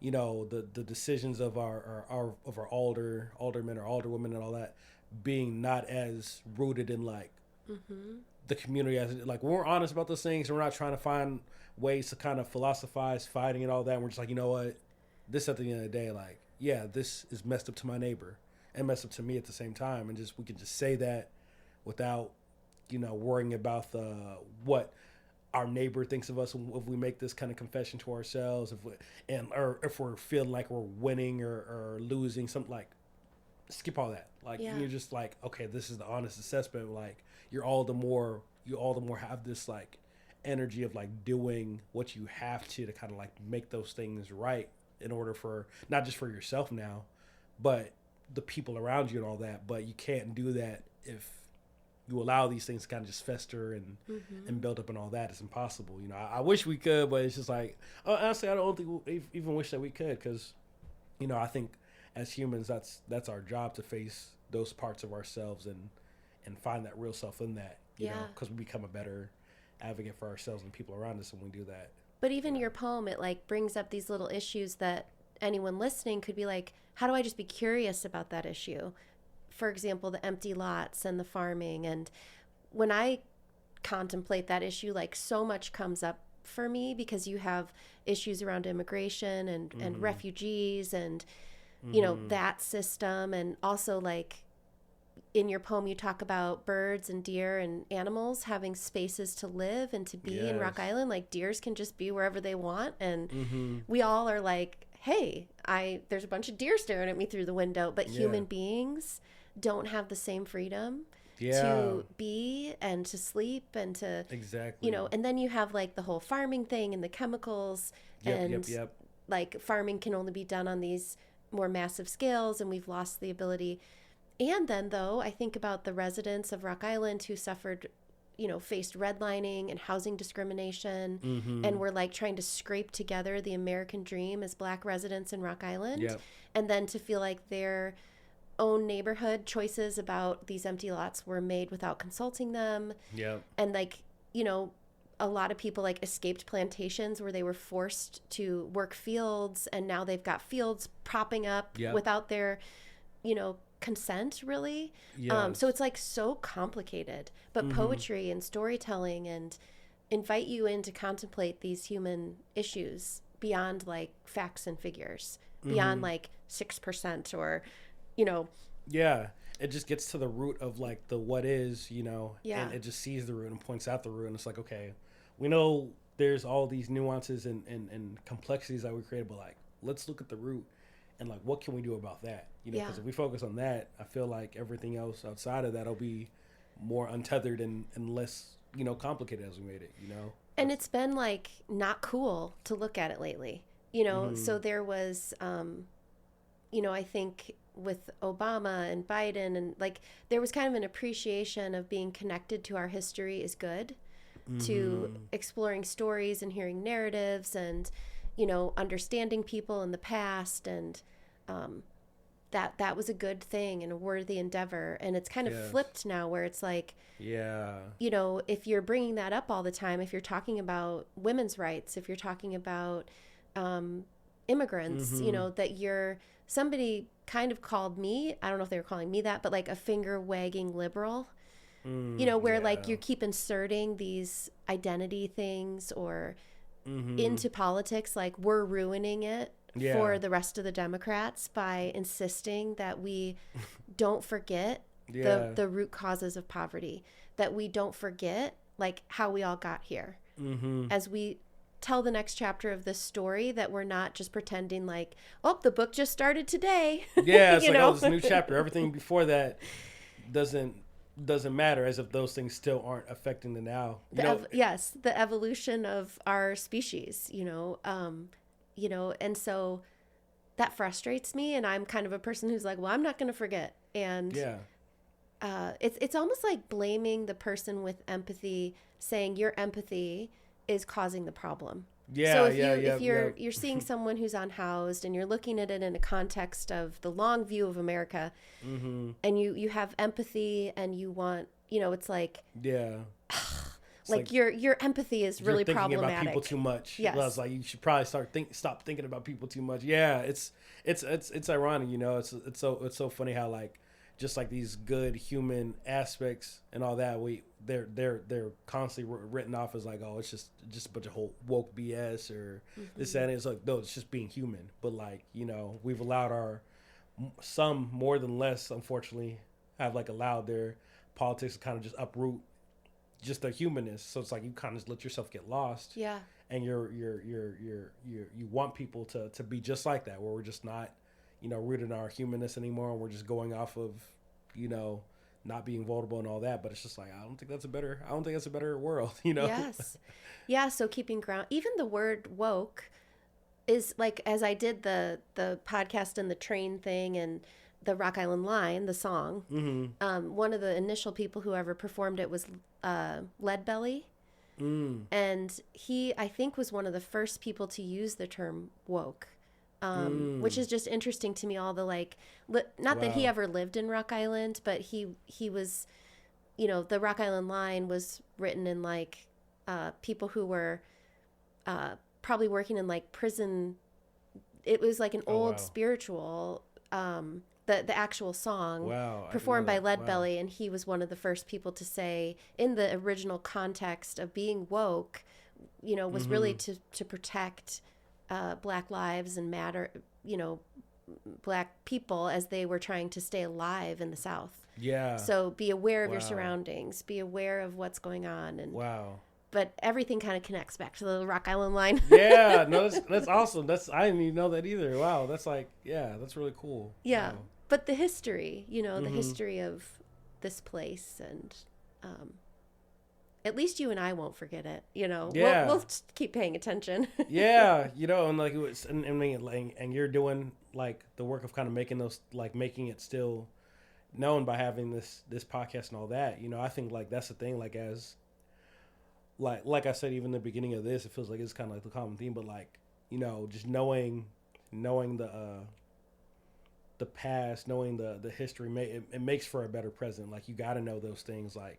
Even the things that we don't necessarily like want to like sit with and all that, those things are just as important as the easy things to sit with, because of like what it can produce in yourself, like how you can like alchemize it. But like I think all those things, like being able to continue to let those narratives be known and shared and all that, it does something for the community. I think so much about Shelly Morguy. Like she is, that's somebody who like I still like, I've known her for a good amount of time, but like I just want to sit down with her and just know what's in her brain. Like, can you download it into me? Yeah, no, seriously, because like she is just one of those people who holds like such sacred, history about Rock Island and those things, Well, I will.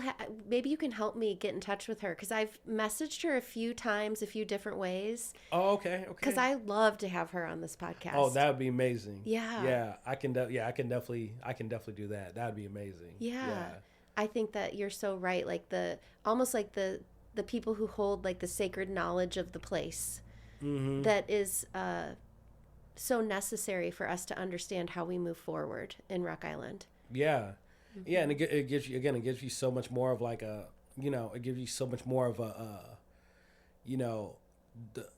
counterintuitive, like a counter perspective than people have when they leave. They're like, oh, there's nothing here and all this. Like, no, it gives you no, there is something here. Oh, yeah. And I know it from these stories. I know it from this story. I know how this thing was created, and it just opens up the Rock Island in a better space where people find a curiosity, but also like a sense of pride of like, living here. So those narratives, like it's as long as It's we're like telling it, it's like the shoes, there's something about our city that has a different brand, and it's like whatever the fancy shoes are. I don't know anything about fashion, yeah, but if they're like the Louis Vuittons or something, like let's say that that's Bettendorf or something. yeah, It's just branding, and it is a bigger society or culture that has decided like these brands are desirable and have worth, and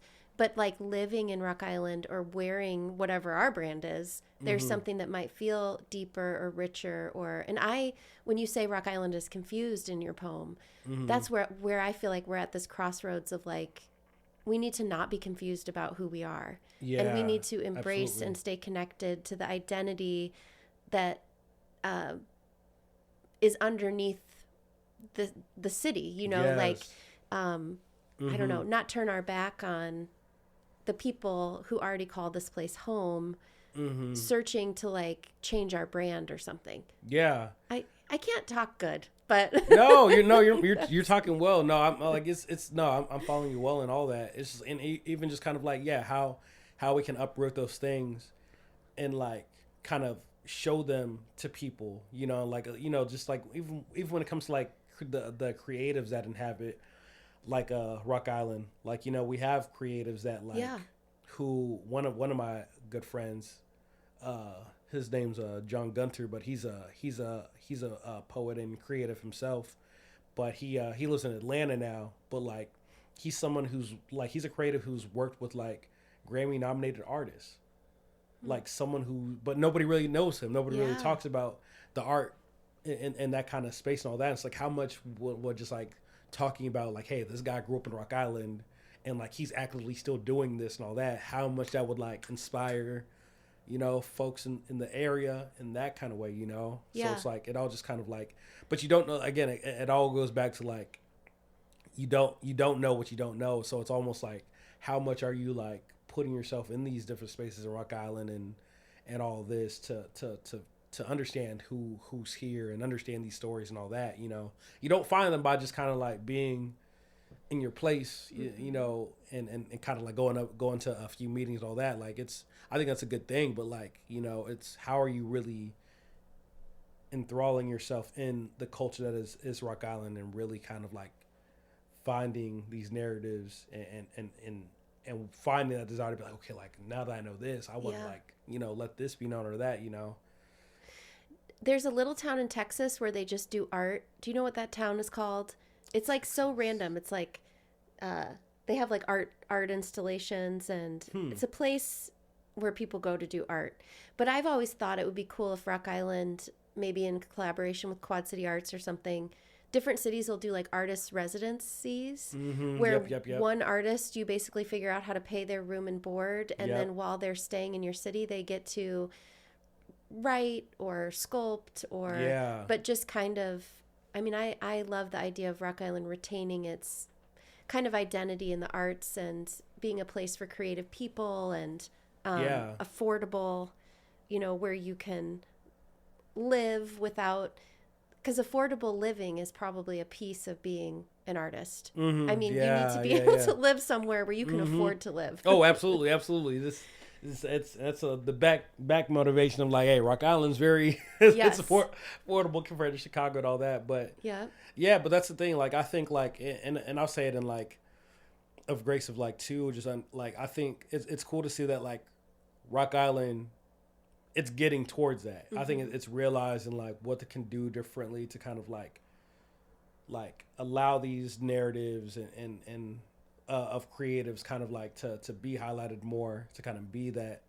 I think they're almost in the flux. They're in the phase of like, okay, how do we do that? You know? So it's I'm glad that like that what's being known, but it's like, it's now figuring out the how. But again, it's like, you just got to like trust those who kind of been in that culture and kind of like come alongside them and trust their direction in that, Yeah.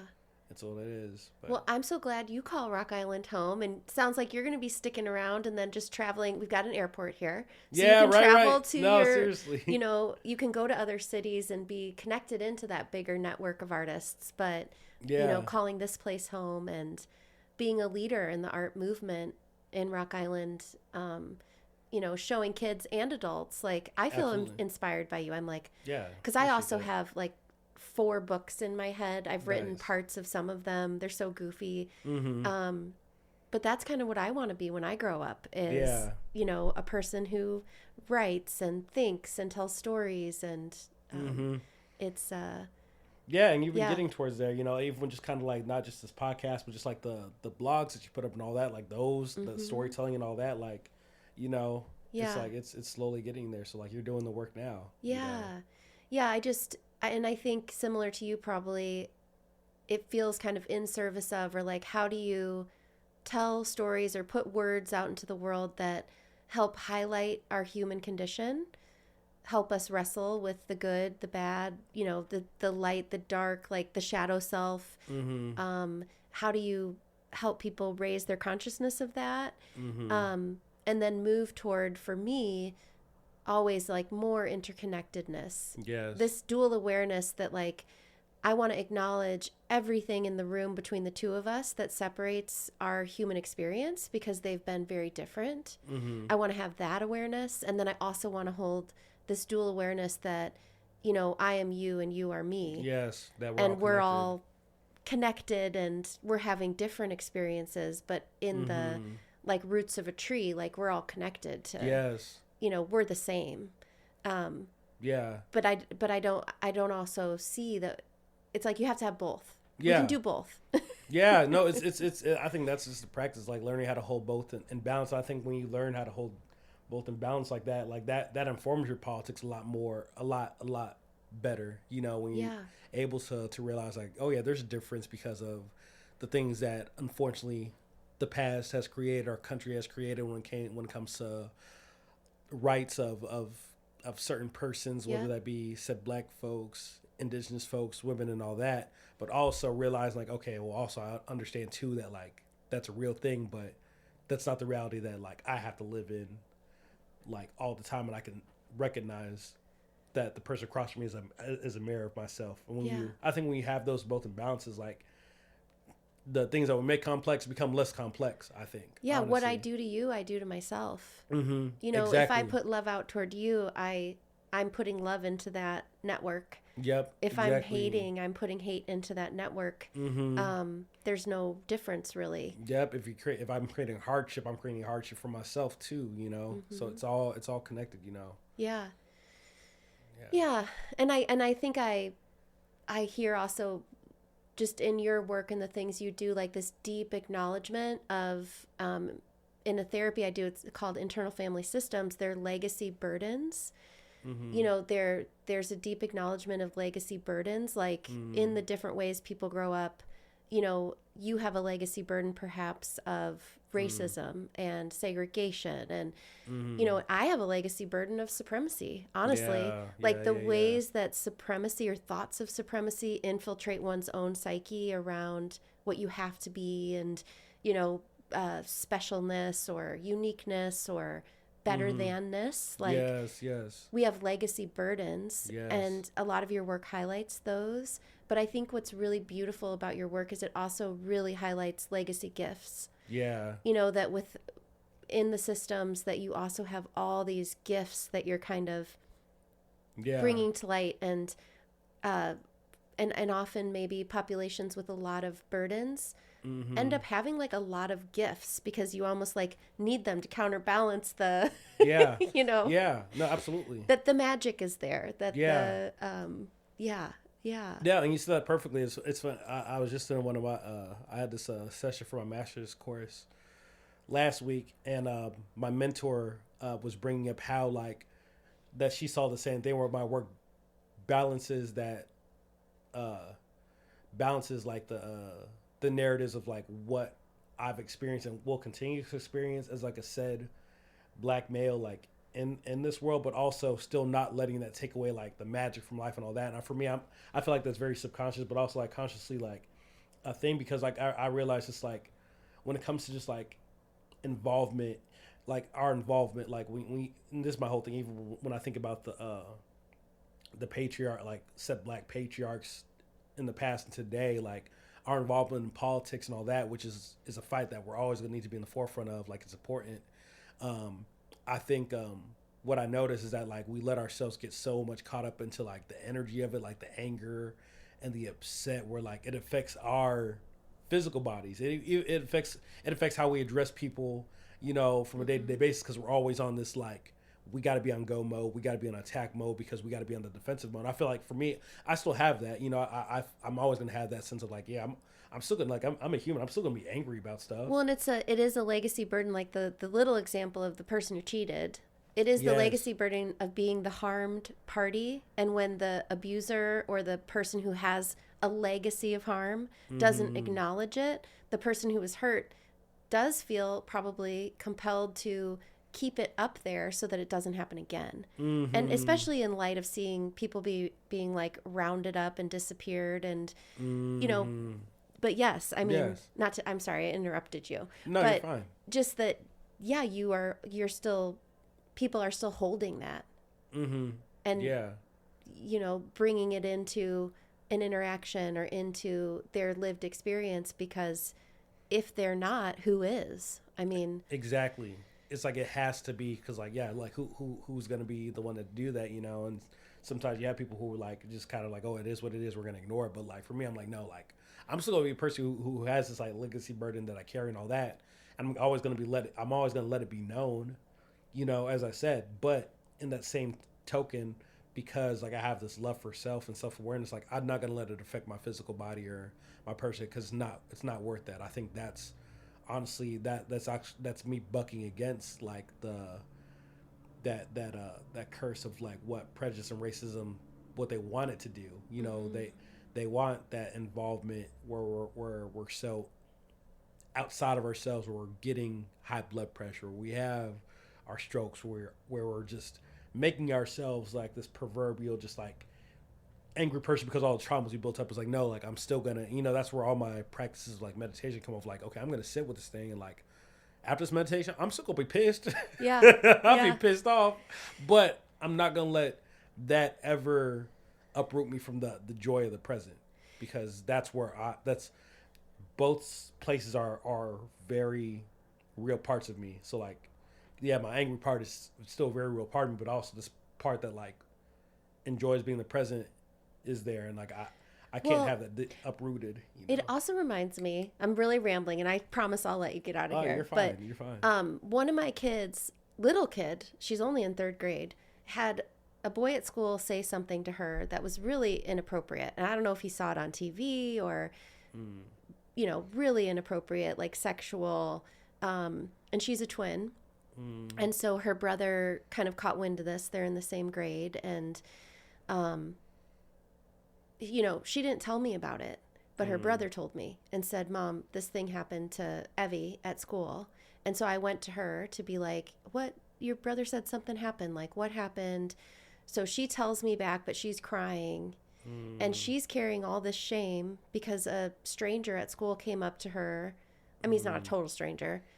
And said something really gross to her. Yeah. And then her body was affected by it. Yeah. And so we kind of talked about that. Like, and I said to her, it sounds like someone at school walked up to you with these words inside a bag that felt like they picked up dog poop and put it in a brown paper bag. And when they said those words to you, it feels like whatever was in that bag got like on you. And then you're smelling it as you walk away, and you're feeling it. And because she felt almost like she felt dirty or bad because the word someone else said started to live on her being. Yes. And so I think that's what happens to people. And so it's so true. Kind of talked about this because it was affecting her.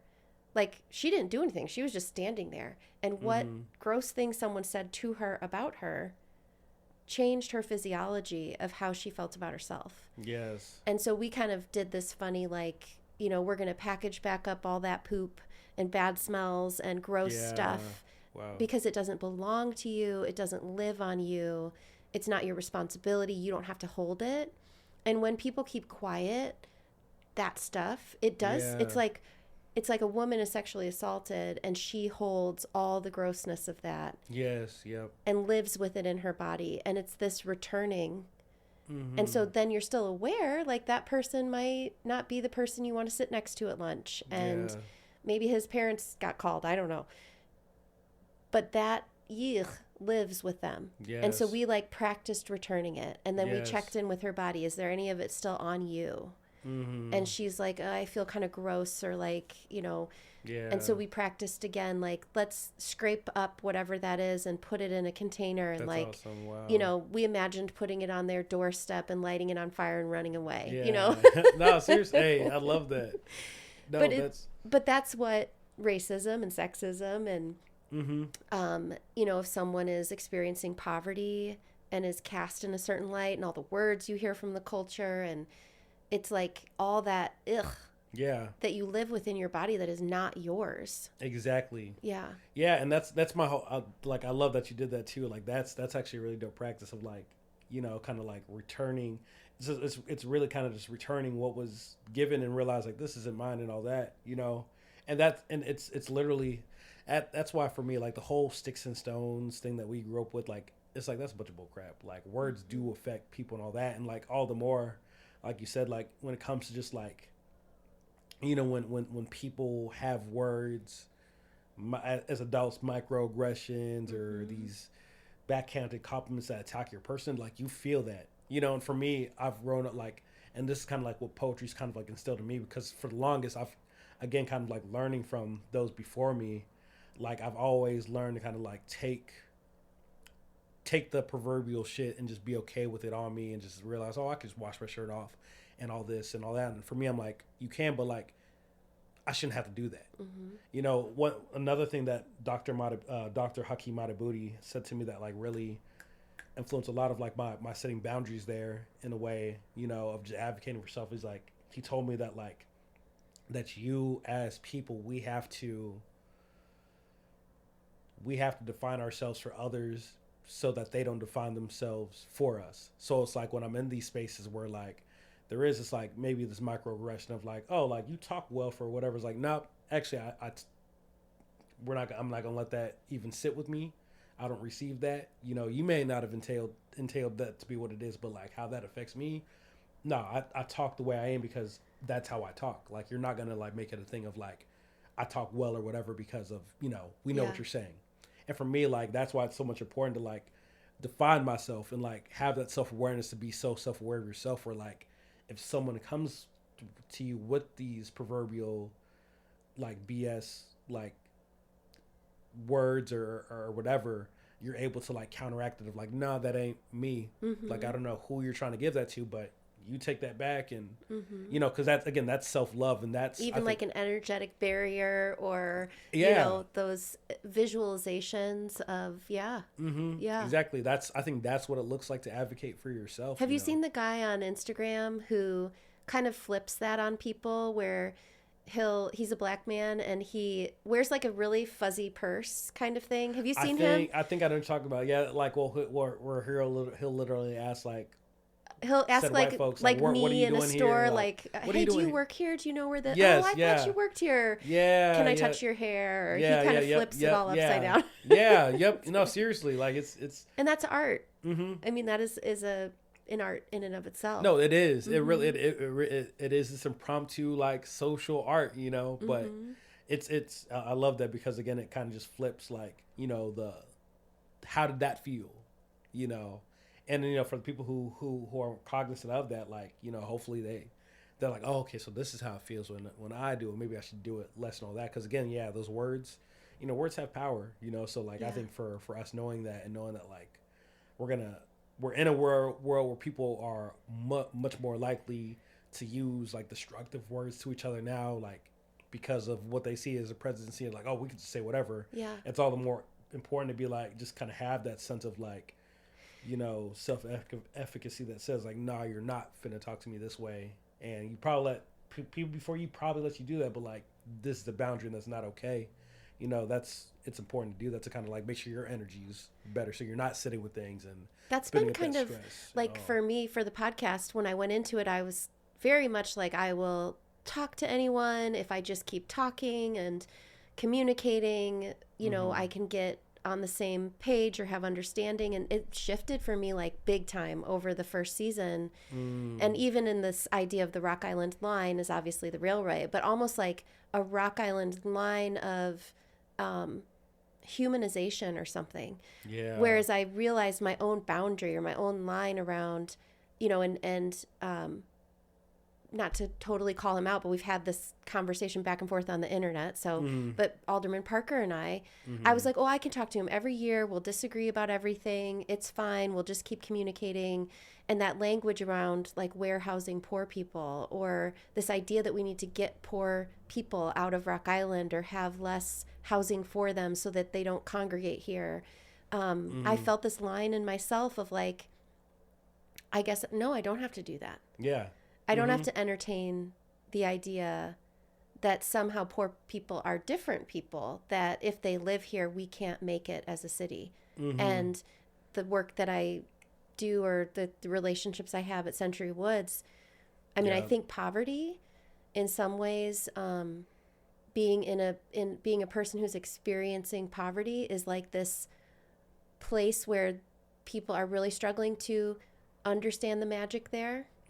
So we have this around racial identification, or, you know, people can experience their own legacy gifts. Yes. In groups of people who are really experiencing poverty, it becomes really hard to muster or to like appreciate what are those gifts. And, you know, even like at Century Woods, they've just stopped doing pest control, the management company. If I stopped doing pest control in this building, if you did it where you live, if a big apartment complex, you know, the fanciest one in the Quad Cities stopped, anyone would experience pest problems. And so with this population just being able to stop doing that, and then residents experience cockroaches and mice, and then they wear that. They wear that. I have this thing in my house and it's crawling on my baby, and now I feel like I am a bad person. And it feels like there's no magic in that. There's no redeemable value of celebration in that, or you know, and that's like the front that I feel really drawn to right now, is just like this idea that we don't want any more places like that. In my mind, I'm like, that is so wrong, because if you spend time with people, you're like, there's goodness and humor and so much resilience and hard work and family. And, you know, Rock Island should just be focusing on making Century Woods successful. Exactly. A beautiful place to live that is affordable, where people feel like I come here as a stop on my journey and I leave a more nourished, full, you know, person closer on my journey towards self-actualization than I started. Yeah. And if we could figure out how to do that as a city, then we could do it at every level of our city. Yeah. Instead of being like, let's just get out everyone who, I don't know what fantasy world we're living in. Yeah. Where we're like, let's attract these new people that want to live here. It's like, no, let's help, you know, not even help. Let's just acknowledge the goodness of our unhoused population, the skills and talents, and, you know, let's like love people and realize that whatever we do to them, we do to ourselves, that we're all interconnected. And if you can change a system with people who are struggling the most with poverty, I think it would trickle up. But maybe I'm delusional. I don't know, Aubrey. No, I think you're absolutely right in that, you know, and it's just like, again, like I think it's all about like how much energy we're willing to pour into those things. Like, I feel like that stuff and the fact that like you've been with folks who are residents of Century Woods and all this, like you spend your energy there, like it makes you all the more of an advocate than like again, like sitting around and having a conversation with somebody who we know is going to disagree with us till the moon turns purple. It's just like, that's not worth my time. It ain't worth my time to do this. Like, it ain't worth my time just to feel a sense of like, oh, I feel better because I'm having a hard conversation. It's like, no, like, how about I just use my energy to like better serve this community of Century Woods. Like I have students right now who are my mentees who go to Century Woods. So like I'm there pretty often because we're dropping them off there Monday through Friday and all that, you know. And it's like, when you're in these spaces and when you it's kind of one of those things where like it's hard to like where I understand, you know, I understand when it comes to like, you know, our older persons who say like, oh, like no to helping the unhoused community or helping like folks in Century Woods, because it tells me, it's like, I understand you're telling me that you guys don't spend time with folks in the community, or you never really came from that. You know, like there's a reason why my mom was the only person who said no to the unhoused community, because my mom was a part of that once upon a time in her life. She grew up with that kind of poverty of not having a place to live and all that. And I'm not gonna assume all the other aldermen or alderwomen's, you know, narrative, but it's really hard for me to like understand that, like, if you came from that, how could you like not want the same for, you know, want what you didn't have for others, you know? It doesn't make sense to me, you know. And it's like when you're amongst people that you want to serve, you're hearing their stories, their narratives, all this other like the statistics, the whatever seems like, all that doesn't matter, because you're in the face of a lived experience. To me, my philosophy is like everything in the face of lived experience becomes bullcrap to the lived experience. Yeah.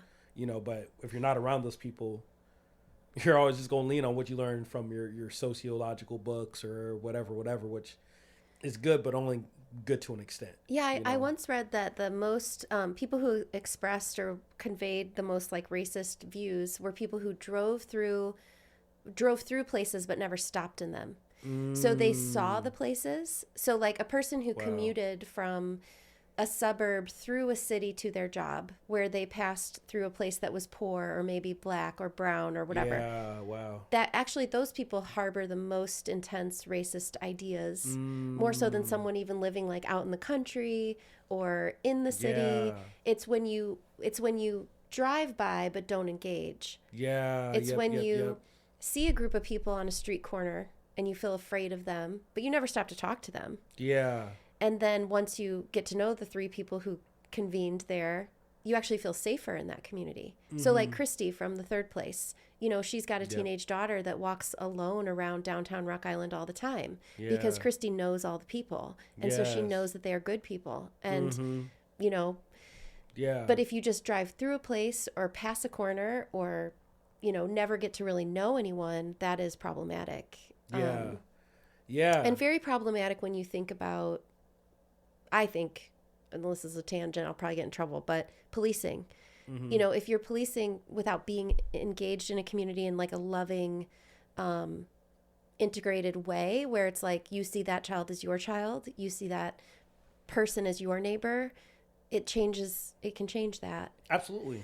No, I think that's very spot on. You know, that's the thing. Like it's, I think Howard Thurman, who was a faith leader who was like Martin Luther King Jr.'s right-hand man, he said it as like, when you have proximity but no fellowship, that's still a place where hatred and division still is bred, because like you're in proximity of somebody, but like there's no fellowship of like stopping and talking or anything like that. Like you're still, it's, you know, all the more because like it's like you're not connected to this community, and like you already have these preconceived notions that you're building up, and then like, you know, you're not going off of the fellowship and all that. And like for me, when I think about the whole situation with that happened with the Jakarta Jackson situation, and kind of seeing how that like played forward and all that, like that played forward because that person had no connection to the community. Like someone who has a connection to the community wouldn't tell a kid to stop, or else I'm gonna fucking shoot you, bitch. You wouldn't say that. No.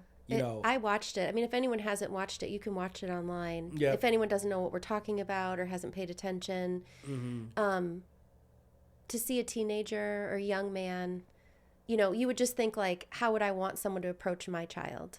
Exactly. How would I want someone to trigger the nervous system of my child? You know, even if you're, even seeing some of the videos of like ICE and women, it's like, how would I react? How would my body react if someone approached me and grabbed me and touched me in that way? You would have a natural safety mechanism, fight or flight. And when you're young, not a lot of control. You're not a professional. You're not trained to have that interaction. You're a kid who's having a bodily response to someone threatening you. And, we have fight, flight, fawn, freeze. Yep. And when you're in that situation where someone says, I'm going to hurt you, I'm going to kill you, I'm going to do bodily harm to you. Some would argue we don't have a ton of control even over how we respond. Yeah, absolutely. I remember once I used to work in the St. Louis court system with juveniles, and this woman talking about someone coming up on their porch and pulling out a gun, and she just lost control of all of her bowels and bladder, and she had a total freeze response. Yeah. She couldn't choose that in the moment. And I think, and I've gone to the police department with the last chief, with this chief, to try to start a conversation about trauma-informed policing, which is recognizing trauma responses. Even how watching videos and social media has probably heightened trauma responses for both officers and people. But yeah, how would you want to approach your child, or how would you want your own child approached? Yeah, absolutely. And it's just like, and I was even looking at it through the lens of like as an at-risk teacher, like when I was like working at risk, like I've been punched by students, stabbed, all this is any other, like by students, and it's like, if out of that said trauma, like I did the same thing that I offered to a student. If a student started running and I'm chasing the student, and like I'm putting my hands on them, like twisting their arm and all this, like, and saying all these things, like I get fired, rightfully so. It's just like, if we're talking about people who serve their community and all that, like, and like we're letting this officer off of like, oh, like, well, the kid ran. It's like, okay, we're not talking about what made him run though. And again, like he ran when he saw the cop and all that, but again, it should be in a mind like what you're saying, like, okay, this kid's making a trauma response, he's running and all this is any other, like. But before he even got to his car, the police officer had already said, I'm going to shoot you. Yeah, yep, exactly. And so it does mess with one's decision making if someone's like, if someone came in here right now and was like, I'm going to shoot you, I might throw my body through a glass window. I mean, to get away from that threat, your animal kind of survival instincts kick in over. Yeah. The other thing I just always worry about is like, don't you need like a tier of emergency for your response? So if you have cops that are talking that way, what if that kid would have been running around to school? Or the boy who ran from the funeral and ended up at the chicken shack. And it's like when you have guns drawn and there's children around and other innocent, whatever you want to say about someone who breaks the law is it against the law to run from a police officer? I don't even know the laws, but there are also like other people around, and you want to consider in a large scope their safety as well. So would I put an entire community with children around in danger over a traffic infraction? Exactly. Or a misdemeanor? I don't think so. I mean, maybe if someone was like walking down the street with a firearm and like threatening people, then you're maybe more. It's but it's because like in that case of like, again, two kids younger than 10 were in the back seat. It's just like, obviously, like what this officer doing, he said, like, you're not even in your right mind. You're not even. It's for me. I even question like your legitimate space and what you're supposed to do, because this whole situation, like, again, you traumatized a 4-year-old and a 6-year-old. Off of a moment that literally didn't even have to be what it was. So it's just like, like the ripple effect of that. And it's also like a police officer, a physician, a teacher. I'm a therapist. I have people who get angry in session, or they say and do, but I anticipate that because I've signed up to have a job and be in a role where if someone's really escalated, my job is not to match their intensity and to like punch them.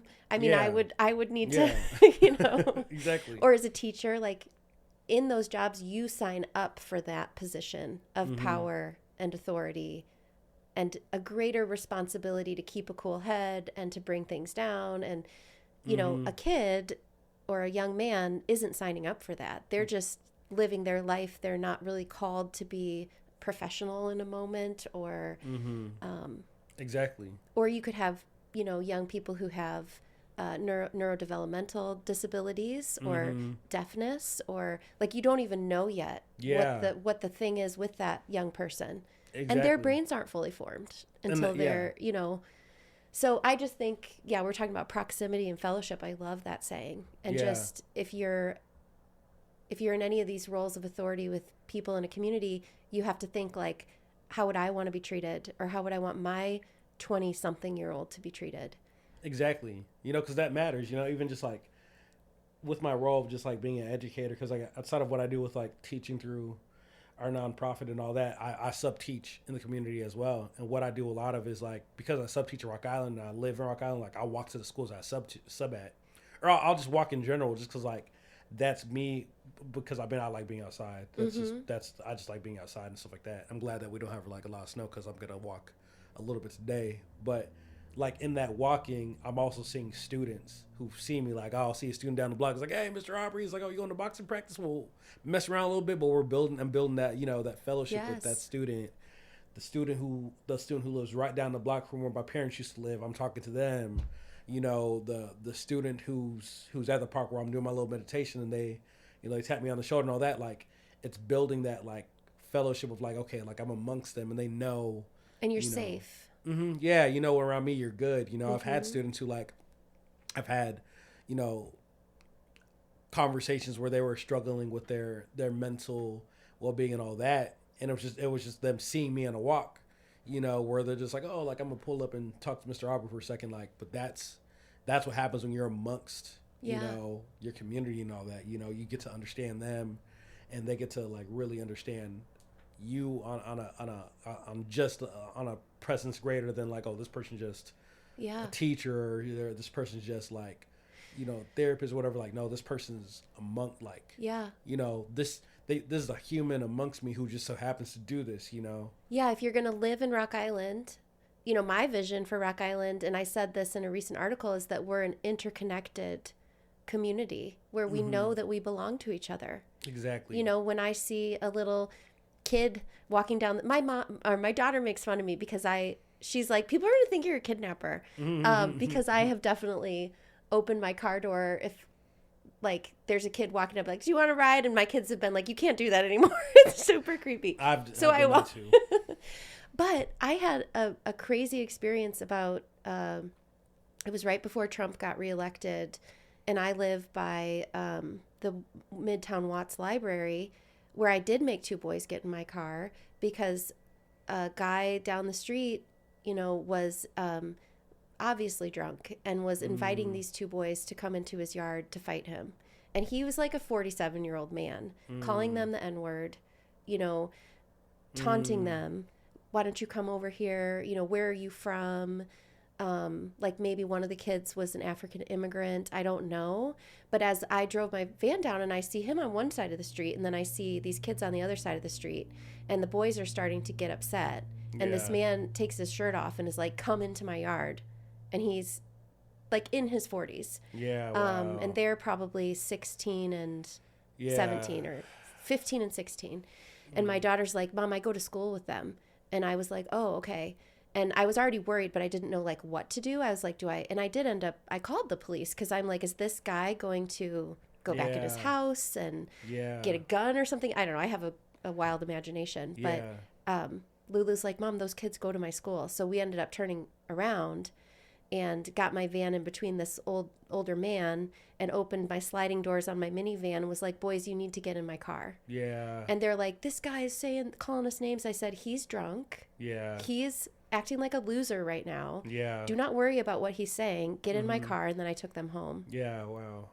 But they were at the library. Like, that's a safe place for them. They're probably there to have recreation. Yeah. They're leaving the library and they're getting like harassed by an old man in Rock Island. I'm like, yeah. What year is it? Yeah. Yeah.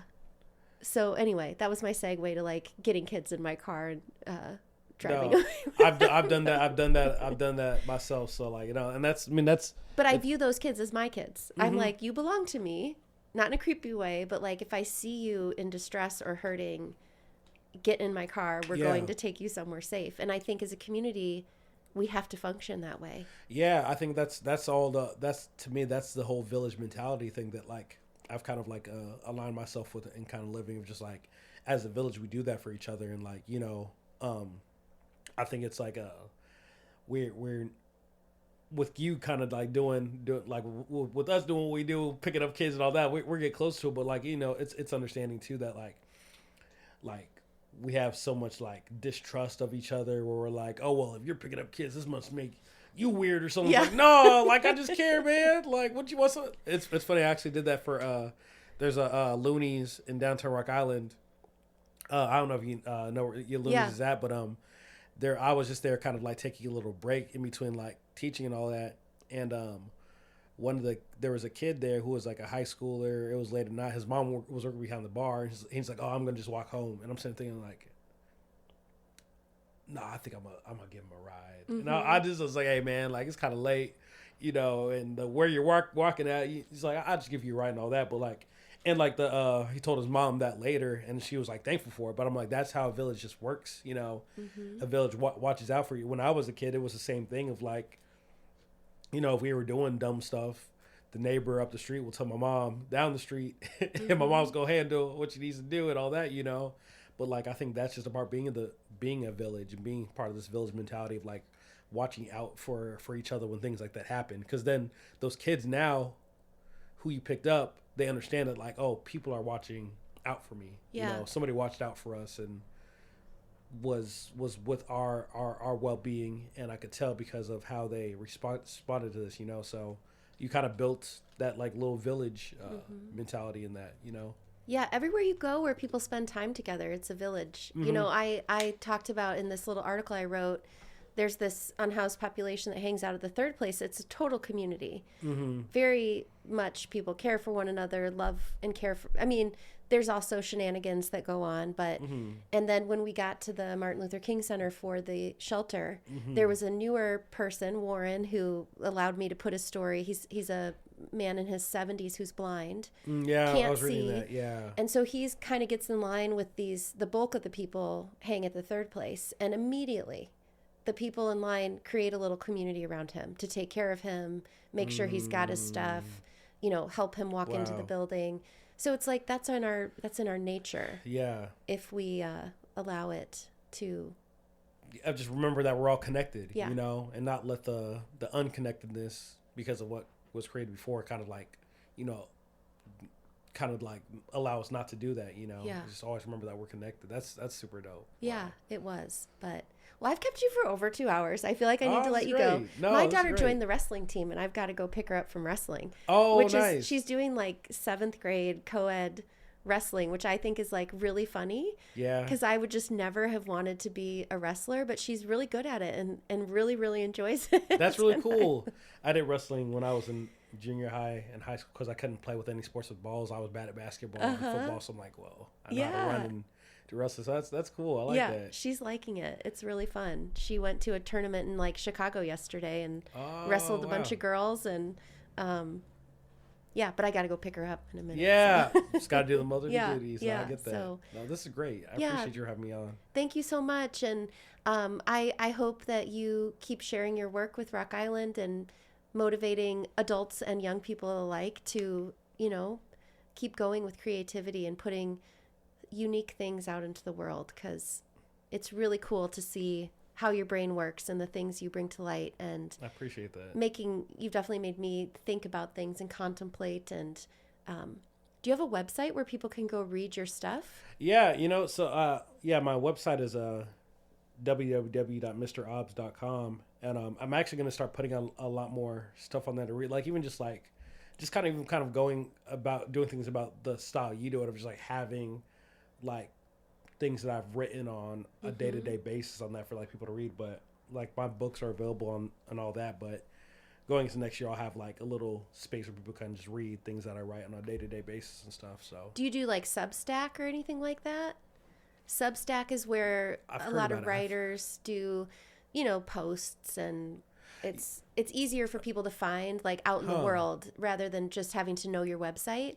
I see it. I've heard of Substack. I've never used it though. Yeah, I've used it a little bit. I've had like 17 different, like over my lifetime, all these different little things where I've written. Yeah. And then after a while I get like insecure, so I pull it off and then I start a new one. Oh, okay. So. Yeah, I'm going to have to look into that Substack. I've never heard of, I've heard of like Inknode, and that's like the only one that I've heard of, but like, yeah, I'm going to look that up actually. Yeah. Substack. Yeah.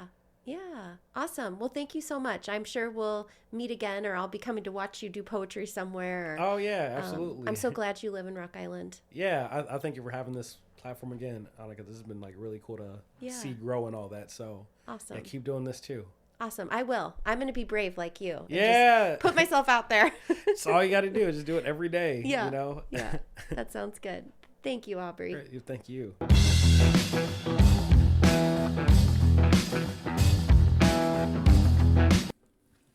Thank you so much for tuning in today and for sharing that conversation with Aubrey. Aubrey, I'm so grateful to you for being the first guest on season 2 of the Rock Island Line.